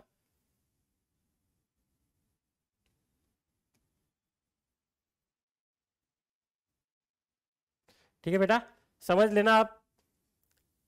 तो सबसे पहले यहां पे भी मुझे ड्रॉ करना पड़ेगा। किस तरह से ड्रॉ करना होगा? तो देखना बेटा, तो अब ये दोनों चार्जेस किस तरह से पॉजिटिव। अब ये दोनों चार्जेस क्या है बेटा? पॉजिटिव है। पॉजिटिव का मतलब क्या है? पॉजिटिव का मतलब क्या है? पॉजिटिव पॉजिटिव अगर हो तो वो क्या करेंगे, अट्रैक्ट करेंगे या फिर रिपेल करेंगे? तो हाँ सर, अगर दोनों चार्जेस सेम हो तो वो करते हैं रिपेल। तो मतलब Q1 इस Q2 को लात मारने वाला है और उसकी वजह से Q2 मेरा यहाँ पे चला जाएगा, Q2 मेरा इस डायरेक्शन में चला जाएगा। और ये जो डायरेक्शन है ना बेटा, यही डायरेक्शन मेरे फोर्स का है। सिमिलरली अब Q2 भी चुपचाप नहीं बैठेगा, Q2 इस Q1 को भी लात मारने वाला है, तो Q1 मेरा चला जाएगा कुछ इस डायरेक्शन में, Q1 चला जाएगा बेटा मेरा कुछ इस डायरेक्शन में। ओके ठीक, तो मैं यहाँ पे लिख सकता हूं, क्या लिख सकता हूं देखना, ये क्या है, ये क्या है, ये Q2 के ऊपर का फोर्स है, किसके वजह से आ रहा है बेटा, तो Q1 के वजह से। तो मैं यहाँ पे लिख सकता हूं force on two due to 1, force on two due to 1। Similarly ये किसका डायरेक्शन है बेटा, तो ये फोर्स का डायरेक्शन है, किसके ऊपर है ये फोर्स, Q1 के ऊपर है, किसके वजह से है बेटा, ये Q2 के वजह से। तो ये फोर्स है किसके ऊपर, एक के ऊपर, किसकी वजह से, दो की वजह से। तो मैं यहाँ पे इस तरह से लिख सकता हूं। तो सबसे पहले यहाँ पे सिंबल समझ लेना, F12, F12 देखना ये क्या इंडिकेट कर रहा है, तो ये इंडिकेट कर रहा है force on 1, force on 1 due to 2, दो की वजह से एक के ऊपर फोर्स है वो। सिमिलरली ये क्या है बेटा, F21, F21 क्या है, तो ये है फोर्स किसके ऊपर, दो के ऊपर, किसकी वजह से, एक की वजह से, दो के ऊपर है एक की वजह से है, फोर्स ऑन 1 ड्यू टू 2 और force on 2 due to 1। Symbol समझ लेना क्योंकि ये बहुत इंपॉर्टेंट होता है जब हम इसके न्यूमेरिकल सॉल्व करने की कोशिश करते हैं। ओके तो अब हम एक एक चीजें फाइंड आउट करने की कोशिश करते हैं। फोर्स ऑन 2 ड्यू टू 1, अब देखना फोर्स मेरी वेक्टर क्वांटिटी है, तो मतलब उसके पास मैग्नीट्यूड भी रहेगा और उसके पास डायरेक्शन भी रहेगा। तो मैग्नीट्यूड फाइंड आउट करने के लिए हम कूलम्ब स्केलर फॉर्म यूज करेंगे। ओके कूलम्ब्स लॉ का स्केलर फॉर्म यहाँ पे यूज करने वाले। तो according to the scalar form, तो ये जो फोर्स का मैग्नीट्यूड है वो किस तरह से मिलेगा, वो मैग्नीट्यूड मुझे मिलेगा बेटा Q1 into Q2 divided by R square, divided by R square. Okay अब इस फोर्स का डायरेक्शन कहां पे है, तो उस डायरेक्शन को फाइंड आउट करने के लिए हमने यहाँ पे एक रेफरेंस जनरेट कर लिया है। अब जो भी हम इस फोर्स का डायरेक्शन देंगे ना बेटा, तो इस रेफरेंस डायरेक्शन के साथ देंगे। तो देखना इस फोर्स का डायरेक्शन कहां पे है, तो आर वेक्टर के डायरेक्शन में है या फिर आर कैप के डायरेक्शन में है। तो मैं यहाँ पे लिख सकता हूं, मैं इसको क्या लिख सकता हूं बेटा, तो मैं लिख सकता हूं आर कैप, मैं इसे लिख सकता हूं आर कैप। तो देखना बेटा मुझे पूरा फोर्स का वेक्टर यहाँ पे मिला, ये पर्टिकुलर पार्ट मुझे मैग्नीट्यूड दे रहा है और ये उसका डायरेक्शन दे रहा है, ये उसका क्या दे रहा है बेटा, डायरेक्शन। अब मैंने ये आर कैप निकाला क्यों था, तो ये आर कैप मैंने रेफरेंस के लिए ही निकाला था, मैं उसका यूज करने वाला। तो बेटा हम यहाँ पे वैल्यूज रख सकते हैं,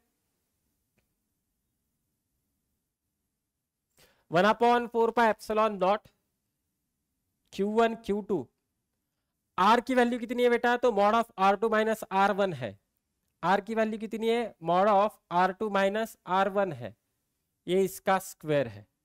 आर कैप कितना है बेटा, तो आर कैप देखना वो है R2 vector minus R1 vector divided by mod of R2 vector minus R1 vector. तो अब कुछ है नहीं, सिंपल कैलकुलेशन है, जितना कर सकते उतना कर लेते हैं। तो वो मुझे मिल जाएगा बेटा 1/4πε0 Q1 Q2 divided by R2 vector minus R1 vector mod उसका cube into R2 vector minus R1 vector. तो बेटा देखना मैं इतना ही इसका कैलकुलेशन कर सकता हूं, इससे आगे मैं अब इसका कैलकुलेशन नहीं कर पाऊंगा। नेक्स्ट आगे बढ़ते, ये तो चलो हमने एक फोर्स निकाल लिया, अब हम दूसरा फोर्स निकालने की कोशिश करते हैं। ठीक है दूसरा फोर्स क्या है, वो force on 1 due to 2, force on 1 due to 2। ठीक है तो एक के ऊपर दूसरे की वजह से फोर्स किस तरह से आ रहा है देखना, एक के ऊपर दूसरे की वजह से फोर्स। तो फिर से स्केलर फॉर्म सबसे पहले यूज करेंगे जहां पे हम उसका मैग्नीट्यूड फाइंड आउट करेंगे। तो मैग्नीट्यूड मुझे मिलेगा बेटा कितना, 1/4πε0 Q1 Q2, मैग्नीट्यूड तो सेम ही है बेटा, आर स्क्वायर मैग्नीट्यूड तो सेम ही है। अब हम थोड़ा सा डायरेक्शन की तरफ चलते हैं। डायरेक्शन देखना, इस फोर्स का डायरेक्शन इस आर कैप वेक्टर के अपोजिट डायरेक्शन में है, आर कैप वेक्टर के अपोजिट डायरेक्शन में है, तो इसको मैं मैथमेटिकली किस तरह से लिख सकता हूं, तो इसको मैं लिख सकता हूं माइनस आर कैप, इसको मैं लिख सकता हूं बेटा minus R cap, opposite direction में है, वेक्टर नोटेशन यूज कर रहा हूं तो मैं इसको लिख सकता हूं माइनस आर कैप। ओके, तो ये माइनस मैं इस साइड ले लेता हूं, 1/4 pi epsilon naught Q1 Q2 divided by R square, यहां पे मिल जाएगा बेटा मुझे are cap.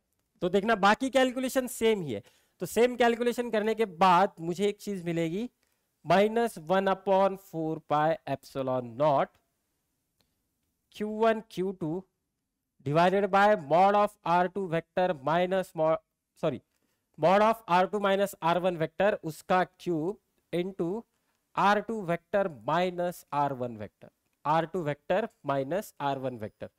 So this is the vector form of Coulomb's law. ये क्या है बेटा, तो वेक्टर फॉर्म है किसका, कूलम्स लॉ से, लॉ का। तो ये कुछ इस तरह से आपको थ्योरी एग्जाम में यहां तक ही लिखना है। अब सबसे इंपॉर्टेंट चीज जो हम यूज करने वाले हैं ना बेटा, तो हम अब इसके रिजल्ट्स यूज करने की कोशिश करेंगे। ये हमें किसके बारे में बता रहा है, यहां से हमें कौन से रिजल्ट याद रखने हैं, उसको किस तरह से यूज करना है वो भी समझने की कोशिश करेंगे। तो सबसे पहले देखना, अब हम इन दो इक्वेशन को समझने की कोशिश करेंगे। तो कंसीडर करना कि ये इक्वेशन नंबर 2 है, ये इक्वेशन नंबर 1 है।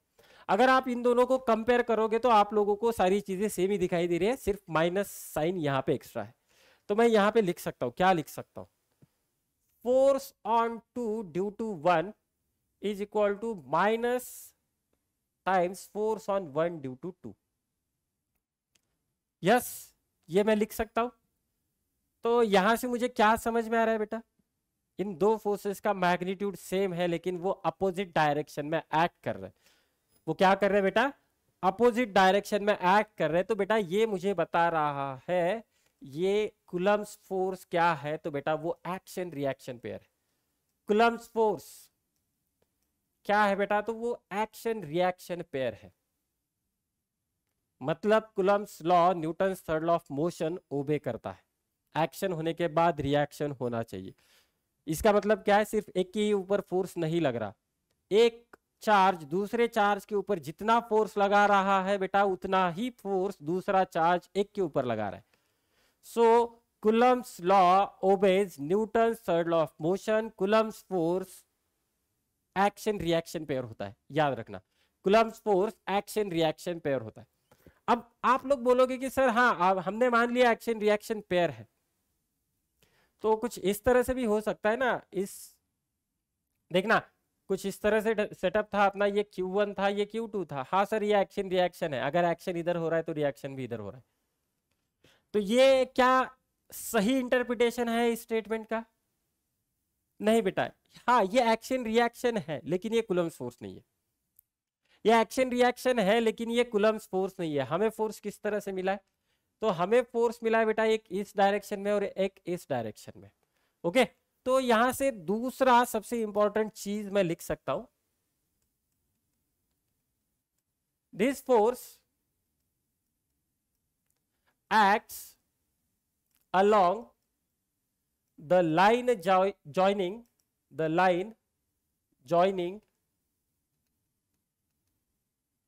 the center of two charges, centers of two charges। एक चीज हमेशा याद रखना, ये जो फोर्सेस है ना, ये फोर्सेस हमेशा ऐसे लाइन में एक्ट होने वाले हैं जो लाइन दो चार्जेस के सेंटर में से पास हो रही है। तो यहाँ पे अगर देखा जाए तो अगर मैं लाइन ड्रॉ करने की कोशिश करूं तो देखना ये लाइन है, तो इसी लाइन में मुझे दो फोर्सेस मिलेंगे। ये यहाँ पे देखना है, इन दोनों का सेंटर में इस तरह से ज्वाइन करने की कोशिश कर रहा हूं। तो बेटा ये जो फोर्सेस एक्ट हो रहे हैं ना इसके ऊपर, ये कूलम्स फोर्स नहीं है। कूलम्स फोर्स का रिप्रेजेंटेशन मेरा कुछ इस तरह से रहेगा, और इसी के वजह से इन फोर्सेस को कहा जाता है बेटा सेंट्रल फोर्सेस। इसी के वजह से क्या कहा जाएगा इनको, सेंट्रल फोर्सेस। अब ये दो इंटरप्रिटेशन बहुत ही इंपॉर्टेंट है, आप लोगों को याद रखना है बेटा। Coulomb's force is action reaction pair and it is central force. ये क्या है बेटा, सेंट्रल फोर्स है। सेंट्रल फोर्स का मतलब क्या, it acts along the line joining the centre of two charges. ये हमेशा उसी लाइन में एक्ट करेंगे जहां से उन दोनों का सेंटर, उस लाइन से सेंटर से वो लाइन हमेशा पास होनी चाहिए। ओके बेटा, तो ये सबसे इंपॉर्टेंट इंटरप्रिटेशन है कुलम्स लॉ का। ओके बेटा, देखना ये वाली चीज आप लोगों को सिर्फ बोर्ड एग्जाम में पूछी जाएगी। दूसरा, यहां से आप लोगों को ये जो फाइनल एक्सप्रेशन है ये आप लोगों को कॉम्पिटिटिव एग्जाम में पूछा जा सकता है, वो वाला चीज हो सकता है। या फिर आप लोगों को ये वाला एक्सप्रेशन भी डायरेक्ट ऑप्शन में दिया जाए, डायरेक्ट ऑप्शन में दिया जाए। क्वेश्चन सिंपल है, find which one of the following pair is the Coulomb's force, तो ऐसा कुछ बन सकता है क्वेश्चन। ओके ठीक, अब मुझे इस स्टेटमेंट का कहां पे यूज करना है, तो जब मैं न्यूमेरिकल सॉल्व करने की कोशिश करता हूं, अलग अलग न्यूमेरिकल, तब मैं वहां पे ये वाला स्टेटमेंट यूज करने वाला। आगे बढ़ते, आगे रहेगा बेटा principal of superposition. Principal of superposition याद रखना, इस लेक्चर में बता रहा हूं, आगे जाके अलग अलग चैप्टर सीखेंगे वहां पे भी मैं बताऊंगा। तो प्रिंसिपल ऑफ सुपरपोजिशन कहता क्या है, तो सिंपल फॉर्म में समझने की कोशिश करेंगे तो मुझे यहाँ पे वेक्टर एडिशन करनी है। प्रिंसिपल ऑफ सुपरपोजिशन का मतलब क्या है बेटा, तो मुझे यहाँ पे वेक्टर एडिशन करनी है। याद रखना, दिमाग में चिपका के रखना। प्रिंसिपल ऑफ सुपरपोजिशन क्या कहता है, तो प्रिंसिपल ऑफ सुपरपोजिशन ये कहता है आपको वेक्टर एडिशन करनी है। वेक्टर एडिशन करनी है मतलब मैं वेक्टर एडिशन दो तरीके से कर सकता हूं। याद रखना, एक एनालिटिकल मेथड है, एक एनालिटिकल मेथड, ग्राफिकल मेथड से भी कर सकता हूं। ग्राफिकल मेथड से मुझे सिर्फ ग्राफ मिलेगा, मुझे फाइनल आंसर नहीं मिलेगा। अब इस एनालिटिकल मेथड में सबसे पहले तो ग्राफिकल मेथड यूज करके ही मुझे एनालिटिकल मेथड यूज करना है, जहां पे हम रिजल्टेंट फाइंड आउट करते थे कुछ इस तरह से। याद करना, ये वाला फॉर्मूला है a square plus B square plus 2ab cos theta, where theta is the angle between two vector, where theta is the angle between two vectors. Force is a vector quantity, तो मुझे यहाँ पे theta क्या लेना है, दो force के बीच में जितना एंगल है उतना एंगल मुझे यहाँ पे लेना। ओके, एनालिटिकल मेथड से कर सकते हैं। और दूसरा होगा मेरा कंपोनेंट मेथड, दूसरा रहेगा बेटा मेरा कंपोनेंट मेथड। तो आप लोग अगर मुझे पूछोगे कि सर आप कौन से मेथड से करते हो, तो मैं तो सेकंड वाला प्रीफर करता हूं, जहां पे कैलकुलेशन बहुत कम होते हैं। तो कंपोनेंट मेथड में करना क्या है, तो मुझे कंपोनेंट मेथड में फोर्सेस इन एक्स डायरेक्शन उनके एडिशन करनी है, या फिर summation of forces in x direction find out करना है, और उसके बाद summation of forces in Y direction find out करना है। ओके, और फाइनल फोर्स मुझे मिल जाएगा, कब मिलेगा बेटा फाइनल फोर्स, तो वो मिल जाएगा summation of forces in x direction square plus summation of forces in Y direction square. अगर मैं मैग्नीट्यूड फाइंड आउट करने की कोशिश करूं और रिजल्टेंट फोर्स फाइंड आउट करने की कोशिश करूं, तो रिजल्टेंट फोर्स बेटा मुझे मिल जाएगा summation of X I cap plus summation of F Y J cap. या आगे भी बढ़ा सकते हैं, जेड कैप के साथ हम उसे लेके जा सकते हैं। ठीक, तो प्रिंसिपल ऑफ सुपरपोजिशन क्या कहता है, तो सपोज करना कि मेरे पास एक कैपिटल क्यू चार्ज है, कैपिटल क्यू, और इसके सराउंडिंग मेरे पास अलग अलग चार्जेस है, Q1 Q2 up to Qn, up to Qn। इन दोनों के बीच में जो डिस्टेंस है ना, वो डिस्टेंस है यहाँ पे R1, ये ले लेना बेटा R2, ये ले लेना बेटा R3, सॉरी Rn। तो according to the principle of superposition, जो कैपिटल क्यू चार्ज है ना, उसके ऊपर टोटल फोर्स हम किस तरह से फाइंड आउट कर सकते हैं। Total force, net force on Q, या फिर total force on Q, total force on Q is the vector addition. ये वेक्टर एडिशन रहेगा किसके किसके वजह से, देखना। अब ये Q1 और ये कैपिटल Q, इन दोनों के बीच में एक फोर्स होगा, ठीक। तो वो फोर्स क्या रहेगा बेटा, तो हम यहाँ पे कैपिटल Q को समझने की कोशिश कर रहे हैं, तो मैं यहाँ पे लिख सकता हूँ force on capital Q due to Q1 plus, ये वेक्टर में रहेगा, force on capital Q due to Q2 up to force on capital Q due to Qn, force on capital Q due to Qn, कुछ इस तरह से रहेगा।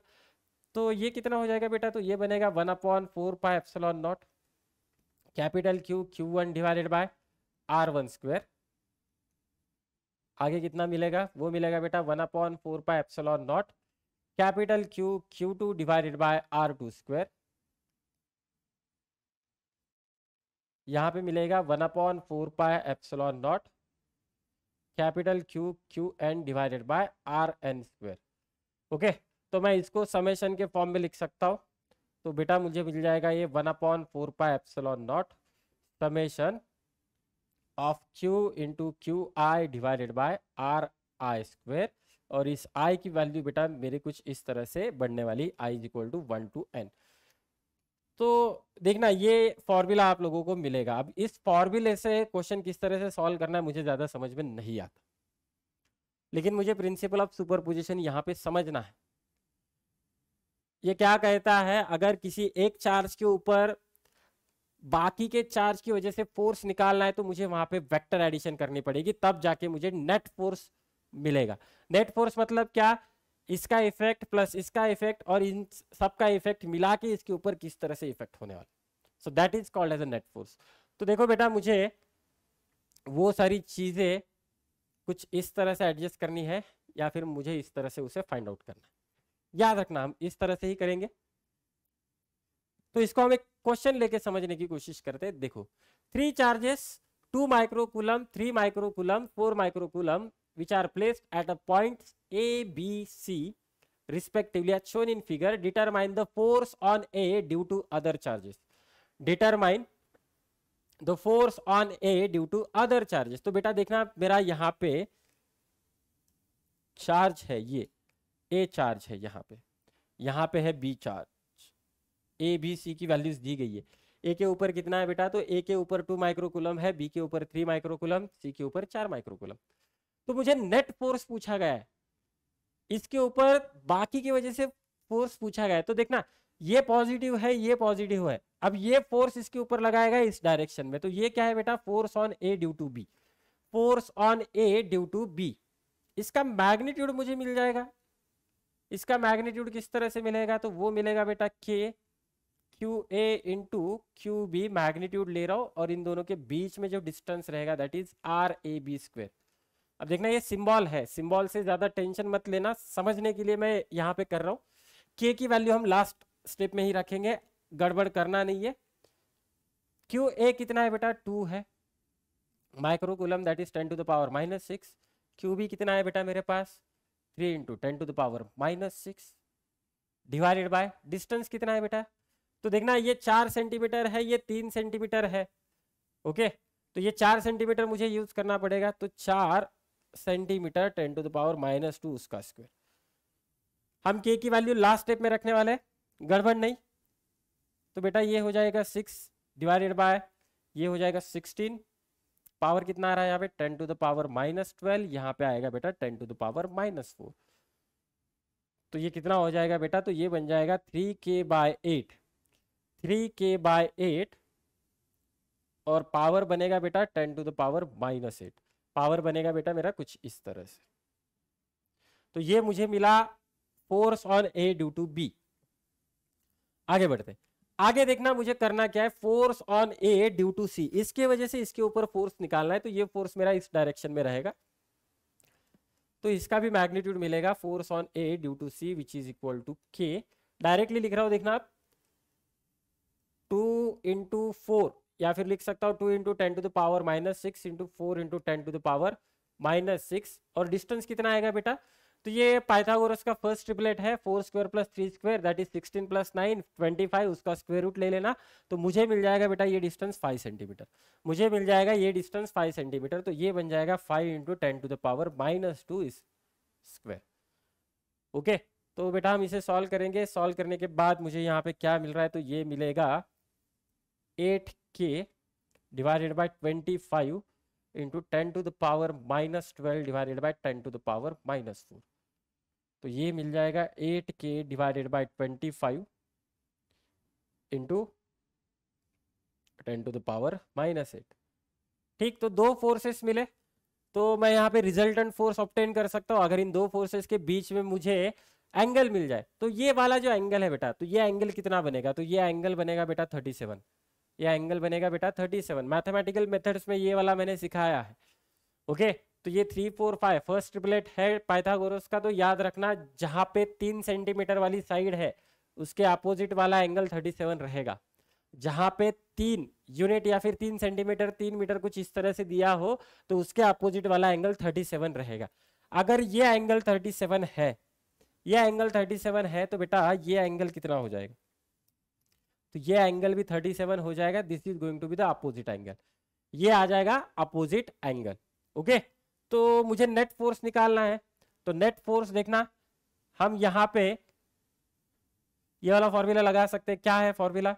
सो force on A due to B square plus force on A due to C square plus twice force on A due to B into force on A due to C into cos 37 into cos 37। तो हम बेटा कौन सा method use कर रहे हैं? तो हम ये वाला मेथड यूज कर रहे हैं, हम ये वाला मेथड यूज कर रहे हैं इस पर्टिकुलर क्वेश्चन में।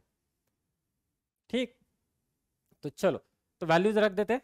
अब देखना यहां पे होगा क्या, मैं ये वाला क्वेश्चन इस मेथड से करके दिखाऊंगा जहां पे मेरे कैलकुलेशन बहुत बढ़ने वाले, क्योंकि स्क्वायर करना है, स्क्वायर करके स्क्वायर रूट पे डालना है, उसके बाद स्क्वायर रूट निकालना है। So it is going to be complex, ये कॉम्प्लेक्स टाइम कंज्यूमिंग होगा, लेकिन मैं आप लोगों को ये करके दिखाऊंगा। तो force on A due to B कितना है बेटा? तो वो है 3k/8। वो कितना है? 3k/8 into 10 to the power -8 इसका स्क्वायर, 10 टू द पावर -8 इसका स्क्वायर, प्लस दूसरा फोर्स कितना है बेटा? वो है 8k divided by 25 into 10 to the power -8 उसका स्क्वायर। ये बनेगा बेटा ट्वाइस 3k/8 इंटू 8k/25। इनका पावर मल्टीप्लाई हो जाएगा बेटा, वो बन जाएगा 10 टू द पावर -16 और cos 37 मुझे मिलेगा 4/5। cos 37 मुझे मिलेगा यहाँ पे 4/5। कुछ इस तरह से आप चीजें मुझे मिलने वाली। तो देखना कैलकुलेशन कॉम्प्लिकेटेड बन रहा है। ठीक, तो चलो हम इसे सॉल्व भी करेंगे। अब एक चीज ले लेते हैं, सॉल्व तो करना पड़ेगा। ये कितना हो जाएगा बेटा? तो ये बन जाएगा 9k² divided by 64 into 10 to the power -16 plus 64k² divided by 625, 64k² divided by 625 into 10 to the power -16 plus, तो यहाँ पे देखना ये वाला 8 ये वाला 8 cancel, 2 into 3 6, 6 into 4 24, 24 divided by 125, 24 के भी रहेगा, हम यहाँ पे के को भूल रहे हैं, हाँ k², 24k² divided by 125 into 10 to the power -16। अब हम यहाँ से एक कॉमन चीजें निकाल सकते हैं। तो क्या निकाल सकते हैं बेटा? 10 टू द पावर -16 और k को बाहर निकाल सकते हैं। बाहर आने के बाद बेटा वो हो जाएगा k into 10 to the power -8, अंदर रहेगा 9/64 प्लस 64/625 प्लस 24/125, और इसका पावर कितना है बेटा? 1/2। इसका पावर कितना है बेटा? 1/2। ओके, ठीक है। तो k की वैल्यू रख सकते हैं 9 into 10 to the power -9 into 10 to the plus 9 into 10 to the power 8 -8। अब हम यहाँ पे एलसीएम निकालने की कोशिश करेंगे। 9 डिवाइडेड बाय 64 प्लस एलसीएम, तो 625 आ जाएगा।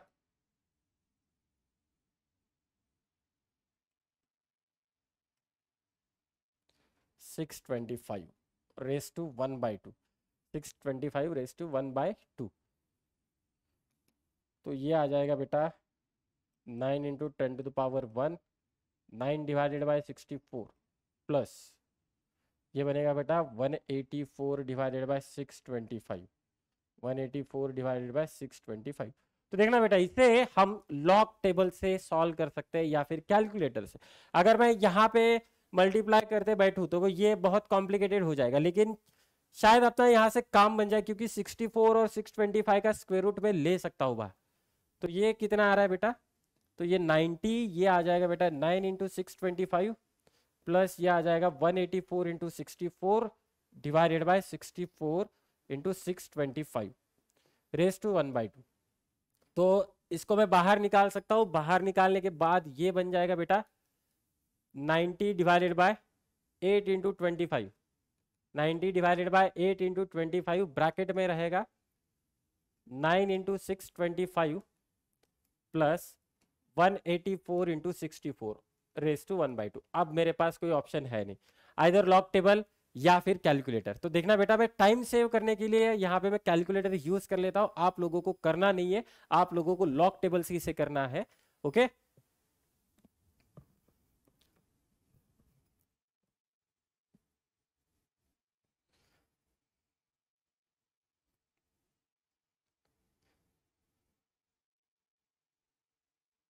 स्क्वायर रूट वाला कर लेता हूं मैं कैलकुलेशन। 9 इंटू 625 प्लस 184 इंटू 64, तो ये लगभग 131 के आसपास आ रहा है।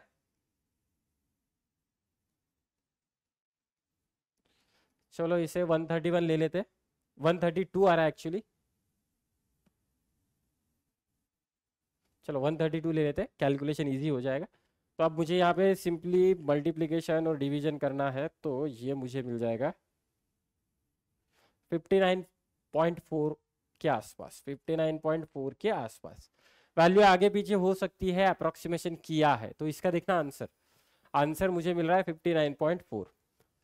तो इस क्वेश्चन से क्या समझ में आता है? इस क्वेश्चन से मुझे एक चीज समझ में आती है, क्या? अगर मुझे किसी एक चार्ज के ऊपर बाकी की वजह से टोटल फोर्स निकालना हो, तो मुझे यहाँ पे वेक्टर एडिशन करनी है, और ये एक तरीका है वेक्टर एडिशन का। आगे बढ़ते, अब देखना हम यहाँ पे, हाँ, इसको हम अलग तरीके से करने की कोशिश करेंगे।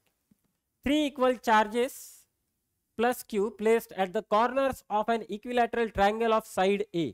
साइड कितना है बेटा? तो ए दिया है इक्विलैटरल ट्रायंगल। तो इक्विलैटरल ट्रायंगल सबसे पहले हम उसे ही बना लेते।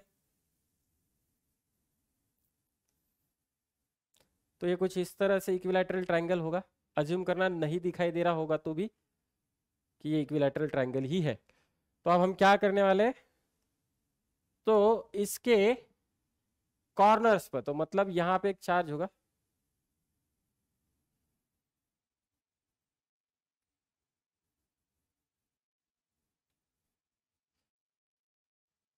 यहाँ पे एक चार्ज होगा और यहाँ पे एक चार्ज होगा। तो तीनों कॉर्नर पे हमने 3 चार्जेस रख दिए हैं, जिसका वैल्यू है कैपिटल क्यू, जिसका वैल्यू है कैपिटल क्यू। क्यू, ये भी है क्यू बेटा, ये भी है क्यू। अब चलो मैं इनको नाम भी दे देता हूँ। तो ये रहेगा ए, ये रहेगा बी, ये रहेगा सी। कॉर्नर के नाम है ए बी सी। नाउ इनका साइड कितना दिया है बेटा? ए साइड है, मतलब distance between the two charges मुझे दिया गया है A. Distance between the two charges दिया गया है बेटा मुझे ए। तो मुझे क्वेश्चन पूछा गया है किसी भी एक चार्ज के ऊपर बाकी के 2 वजह से फोर्स निकालना। ठीक, तो हम यहाँ पे वेक्टर का यूज करके सबसे पहले डायग्राम बनाने की कोशिश करते, देखना। तो चलो मैं इस सी के ऊपर जो चार्ज रखा है क्यू, इसके ऊपर फोर्स निकालने की कोशिश करूंगा। तो ये ए इस सी को फोर्स लगाएगा इस डायरेक्शन में, ठीक है। दूसरा, अब ये बी इस सी के ऊपर फोर्स लगाएगा कुछ इस डायरेक्शन में। ओके, समझ में आ रहा है? समझ में आ रहा है यहाँ पे? तो इनको हम नाम भी दे देते हैं। तो ये क्या होगा? तो ये है बेटा force on C due to B, force on C due to B. और ये है बेटा force on C due to B, sorry A, due to A, कुछ इस तरह से। चलो अब एंगल का भी हम यहाँ पे इस्तेमाल कर लेते हैं। इक्विलैटरल ट्रायंगल है, मतलब यहाँ पे सारे एंगल 60 होने चाहिए, सारे के सारे। अगर ये 60 है बेटा, तो ये भी तो बन जाएगा 60 डिग्री। ये 60 है तो ये भी बन जाएगा बेटा 60 डिग्री। ठीक है, तो देखो प्रीवियस मेथड से भी कर सकते हैं। प्रीवियस मेथड से अगर मैं करूंगा तो यहाँ पे आंसर जल्दी आ जाएगा, दूसरे मेथड से भी कर सकते हैं। तो चॉइस ये आपके ऊपर डिपेंड करेगा कि आप कौन से मेथड से करने वाले। तो चलो हम प्रीवियस मेथड से ही करेंगे, फिर एक एग्जांपल उस मेथड के साथ ही होगा। तो दो फोर्सेस है, दो फोर्सेस के बीच में एंगल पता है, डिस्टेंस भी पता है, सारी चीजें पता है। अब मैं यहाँ पे एक चीज लिख सकता हूँ, force on C due to B must be equal to force on C due to A. Magnitude में, मैग्नीट्यूड में अगर मैं देखूं तो उन दोनों का मैग्नीट्यूड सेम आएगा। सेम क्यों आएगा, सेम क्यों आएगा बेटा? तो यहाँ पे देखना, चार्ज सेम है, डिस्टेंस भी सेम है। यहाँ पे डिस्टेंस ए है और यहाँ पे भी डिस्टेंस ए ही रहेगा। तो इसी कंडीशन की वजह से मैं यहाँ पे लिख सकता हूँ, और ये जो फोर्स रहेगा तो ये मुझे मिल जाएगा K Q into Q divided by A square, K Q into Q divided by A square. तो ये मुझे मिल जाएगा बेटा K Q square by A square. ठीक है, तो नेट फोर्स में निकाल सकता हूँ, net force is equal to under root force on C due to B square plus force on C due to A square plus twice force on C due to A into force on C due to B cos. Angle कितना है इन दोनों के बीच में? Angle है बेटा 60 degree. Angle कितना है मेरा? 60 डिग्री है। तो वैल्यूज रख सकते हैं। अगर मैं यहाँ पे वैल्यूज रखने की कोशिश करूं तो ये क्या होगा, K Q square by A square, इसका square plus K Q square by A square, इसका square, next twice K Q square by A square into K Q square by A square. cos 60 कितना होता है? तो cos 60 होता है 1/2, cos 60 होता है बेटा 1/2। यहाँ पे अगर देखोगे, यहाँ पे अगर देखोगे तो ये 2 कैंसल, तो मुझे एक्सप्रेशन किस तरह से मिलेगा? मुझे एक्सप्रेशन देखना बेटा कुछ इस तरह से मिलेगा, K Q square by A square whole square plus K Q square by A square whole square. अब देखना ये दो टर्म सेम ही है, तो मतलब इसका भी स्क्वायर ही हो जाएगा, K Q square by A square whole square. तो अगर मैं इसे सॉल्व करूं तो मुझे आंसर मिलेगा बेटा 3 times, that is √3। Square root के बाहर लेके आओ तो मुझे मिल जाएगा √3 K Q square by A square, √3 K Q square by A square. So option number 4 is going to be correct. Option number 4 will be correct for this particular question. Okay, ठीक, आगे बढ़ते। हाँ, equal charges Q are placed at the 4 corners of square of length A. The magnitude of the force on the charge at B. तो मुझे square use करना है इस केस में, तो चलो स्क्वायर ड्रॉ कर लेते सबसे पहले।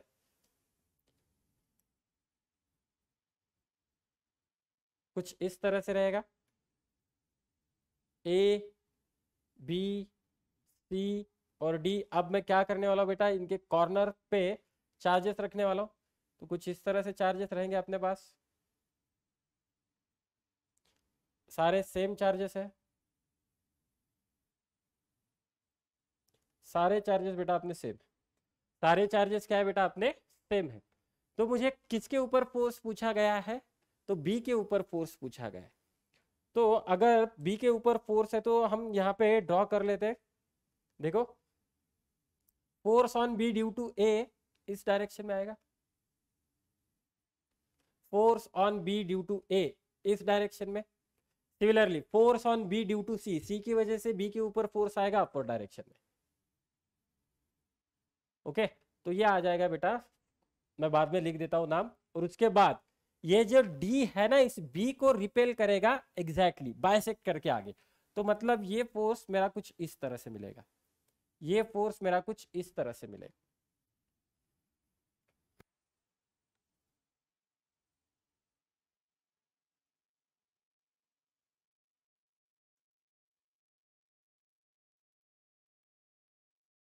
ओके, तो देखना आप कुछ इस तरह से फोर्सेस मिलने वाले, तो मैं इनके नाम दे देता हूं। तो ये कौन सा फोर्स है? ये बी के ऊपर फोर्स है, किसकी वजह से? सी, ए के ऊपर, सॉरी, ए की वजह से। उसके बाद ये क्या है बेटा? ये फोर्स है बी के ऊपर ड्यू टू सी, और ये फोर्स है बेटा बी के ऊपर ड्यू टू डी। अब देखना, अगर मुझे वो प्रीवियस वाला फॉर्मूला यूज करना होगा यहाँ पे, तो मुझे 2 बार यूज करना पड़ेगा। वो कैसे देखना समझ लेना, हम यूज नहीं करेंगे, हम यहाँ पे कंपोनेंट मेथड से करेंगे इसे। ओके, तो सबसे पहले मैं इन दोनों का कैलकुलेट कर लेता हूं। इन दोनों का अगर कैलकुलेट करूं, इन दोनों के बीच में कितना एंगल है बेटा, 90 डिग्री एंगल है, तो एग्जैक्टली रिजल्टेंट इसके ऊपर ओवरलैप करेगा। समझ रहे हो? यहाँ पे रिजल्टेंट किसका, रिजल्टेंट बेटा बी ए और बी सी का रिजल्टेंट इसके ऊपर ही ओवरलैप करेगा। ओवरलैप कर रहा है मतलब ये एफ बी डी और ये वाला फोर्स, इन दोनों के बीच में एंगल आएगा 0। मतलब बाद वाले केस में जब हम आर का फॉर्मूला यूज करेंगे वहां पे थीटा की वैल्यू 0 हो जाएगी और मुझे डायरेक्टली इन दोनों का एडिशन करने के बाद आंसर मिलेगा। समझ में आ रहा है? तो ये थोड़ा सा कॉम्प्लिकेटेड हो जाएगा, तो इससे अच्छा एक काम कर लेते हैं हम यहाँ पे कंपोनेंट मेथड यूज कर लेते हैं। हम यहाँ पे कंपोनेंट मेथड यूज कर लेते हैं। सबका मैग्नीट्यूड तो फाइंड करना ही है, वो तो करना ही पड़ेगा, दोनों केस में मैग्नीट्यूड फाइंड आउट करना ही पड़ेगा। कंपोनेंट के लिए देखना,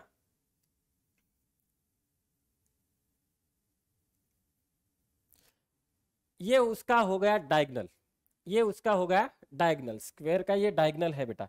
तो एंगल मुझे चाहिए होंगे, एंगल मुझे चाहिए होंगे बेटा। तो एंगल कितना हो जाएगा, यहाँ पे मार्क कर लेता हूं। तो ये एंगल बेटा बन जाएगा 45 डिग्री। अगर ये वाला एंगल 45 डिग्री है तो इसके अपोजिट वाला भी एंगल कितना हो जाएगा, 45 डिग्री। अपोजिट वाला भी एंगल कितना हो जाएगा, 45 डिग्री। तो चलो 3 वेक्टर्स है जिसके मुझे मैग्नीट्यूड अभी तक तो चलो फाइंड आउट किया नहीं है, लेकिन मैं अज्यूम कर लेता हूं कि मैग्नीट्यूड भी पता है और एंगल भी पता है। ये एंगल आ रहा है बेटा 45 डिग्री, ये एंगल कितना आ रहा है, 45 डिग्री। ये कौन सा फोर्स है, force on B due to D. तो मैं अब इसके टुकड़े कर लेता हूं। टुकड़े किस तरह से करना है, तो देखना प्रोजेक्शन अगर मैं इसका नीचे डालने की कोशिश करूं तो मुझे यहाँ पे एक कंपोनेंट मिलेगा, ये रहेगा अपना horizontal component, that will be equal to F B D cos 45, F B D cos 45। Okay, अगर मैं इसका प्रोजेक्शन इस साइड डालने की कोशिश करूं तो मुझे एक वेक्टर मिलेगा इस डायरेक्शन में और ये रहेगा बेटा F B D sine 45, F B D sine 45। ठीक, तो आप लोग यहाँ पे देख सकते हो व्हाइट वेक्टर है और एक ग्रीन वेक्टर है। व्हाइट वेक्टर मैं यहाँ पे लिख देता हूँ, एक रहेगा force on B due to A, दूसरा रहेगा force on B due to C. तो मैं इनको वेक्टोरियली सबसे पहले ऐड करूंगा, जो ग्राफ से मुझे दिखाई दे रहा है, that is summation of forces in x direction, summation of forces in x direction. X direction में कौन कौन है बेटा, तो एक्स डायरेक्शन में है, देखना हॉरिजॉन्टल डायरेक्शन में एफ बी ए है, एफ बी ए प्लस दूसरा कौन सा है बेटा, तो वो है F B D sine 45, F B D sine 45। ठीक, अब हम यहाँ पे बात करेंगे summation of forces in Y direction, summation of forces in Y direction. Y direction में कौन कौन है, मतलब अपवर्ड डायरेक्शन में एफ बी सी, दोनों भी अपवर्ड चल रहे हैं इसलिए पॉजिटिव, और दूसरा रहेगा बेटा एफ, तो यहाँ पे हमने गलत कर दिया, this has to B cos, ये रहेगा कॉस 45 और बेटा ये रहेगा एफ बी डी साइन 45। ठीक है, अगर मुझे इसे सॉल्व करना है तो मुझे एफ बी ए की वैल्यू, एफ बी डी की वैल्यू और एफ बी सी की वैल्यू पता होनी चाहिए। तो देखना एफ बी ए और एफ बी सी की वैल्यू सेम ही रहेगी। क्यों? क्योंकि ये जो डिस्टेंस है ये डिस्टेंस ए है इन दोनों के बीच में, और ये भी तो डिस्टेंस ए है बेटा। अगर ये ए है, ये है ए है, ये भी तो ए रहेगा, और मुझे यहाँ पे ये डायगोनल मिल जाएगा, that diagonal will be equal to root 2a, diagonal will be equal to root 2a। ठीक, तो सारे डिस्टेंसेस मिले तो एक चीज मैं लिख सकता हूं, force on B due to A, magnitude देखा जाए must be equal to force on B due to C. Magnitude दोनों का सेम है, अगर मैग्नीट्यूड सेम है तो निकाल सकता हूँ k into Q divided by A square which is equal to K Q divided by A square. ठीक, अब मैं यहाँ पे निकाल सकता हूँ F B D, magnitude of F B D,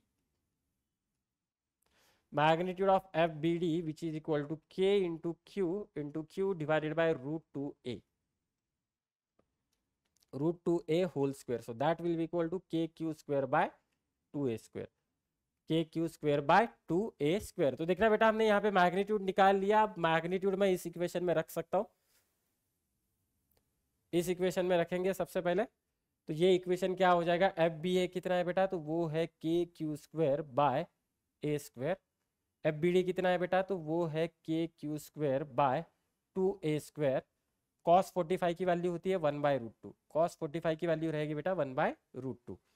ये एक मैग्नीट्यूड मिला। अब मैं यहाँ पे मैग्नीट्यूड निकाल सकता हूँ, which is equal to same ही आ जाएगा KQ² plus KQ² divided by 2a² into 1/√2 into 1/√2। तो देखना बेटा, मुझे summation of forces in x direction, summation of forces in Y direction मिला। तो कॉमन चीजें निकाल लेते हैं। कॉमन चीजें क्या है यहाँ पे, ये है KQ² कॉमन है बेटा। यहाँ पे ब्रैकेट में मिलेगा 1 + 1 डिवाइडेड बाई 2√2, और यहाँ पे भी मिल जाएगा KQ² divided by a²। Bracket में मुझे मिलेगा 1 + 1 डिवाइडेड बाई 2√2, 1 + 1 डिवाइडेड बाई 2√2। तो ये कुछ इस तरह से मुझे मिल रहा है। ओके, समझ में आ रहा है? अभी तक हमने के की वैल्यू रखी नहीं है। अब हम आगे बढ़ते हैं। मैं ये वाला फॉर्मूला यूज करूंगा, समेशन फोर्स वेक्टर निकाल रहा हूँ, net force that will be equal to summation of forces plus summation of forces in Y direction. ठीक है, वैल्यू रख देते हैं। ये क्या बोल रहा है बेटा, KQ² ये कितना है, KQ² in bracket 1 + 1/2√2 in bracket 1 + 1/2√2 I cap plus KQ² in bracket 1 + 1/2√2 J cap. Common चीजें निकाल लो बाहर, KQ² बाय a², 1 + 1/2√2 ब्रैकेट में आ जाएगा बेटा I cap plus J cap. Bracket में आ जाएगा I cap plus J cap. अब मुझे इसका मैग्नीट्यूड निकालना है। अगर मैं इसका मैग्नीट्यूड निकाल लूं तो देखना, ये तो कांस्टेंट टर्म है, बाहर स्क्वायर करके स्क्वायर रूट में डालना है और बाहर निकालना है, तो ये सेम ही रहेगा। तो अगर मैं मैग्नीट्यूड निकालने की कोशिश करूं तो ये कॉमन चीज है, कॉमन चीज बाहर ही रहेगी, that will be equal to KQ² divided by a², 1 + 1 divided by 2√2। अब इसका मैग्नीट्यूड कितना आ जाएगा बेटा, तो 1² + 1², तो वो हो जाएगा √2। वो कितना हो जाएगा बेटा, √2। तो मुझे मिल जाएगा KQ² बाय a², √2 से मल्टीप्लाई अगर मैं कर दूं तो ये बन जाएगा √2 प्लस √2 डिवाइडेड बाय 2√2, 2√2 कैंसिल। मुझे यहाँ पे मिल जाएगा KQ² bye a², 1/2 plus √2, 1/2 plus √2। ठीक, ऑप्शन की तरफ चलते हैं। ऑप्शन क्या बोलते हैं देखना। तो ऑप्शन में मुझे एलसीएम निकाल के दिया है, तो देखना पड़ेगा। के की वैल्यू भी रख दी है। Now I can put the values.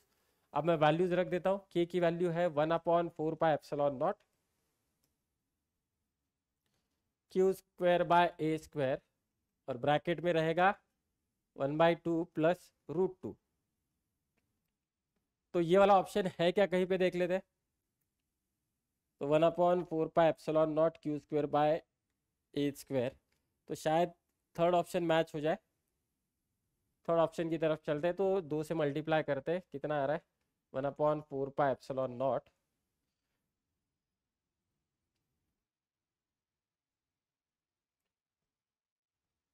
कहीं पे कॉमन लेने में हमने मिस्टेक नहीं की होगी ना, तो एक बार देख लेना।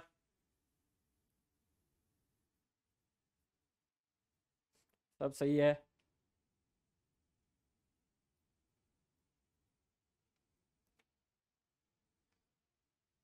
कुछ ऑप्शन यहाँ पे मैच शायद नहीं हो जाए। 1 + 2√2 डिवाइडेड बाई 2, 1 + 2√2 डिवाइडेड बाई 2। तो देखना कुछ इस तरह से ऑप्शन मिलेगा, 1 + 2√2 डिवाइडेड बाई 2। मेरे पास है क्या, 1 + 2√2 डिवाइडेड बाई 2। तो ये ऑप्शन ऑप्शन नंबर 3 होना चाहिए with the correction 1 + 2√2 divided by 2। So option number 3 will be correct for this question. Option number 3 will be correct for this question.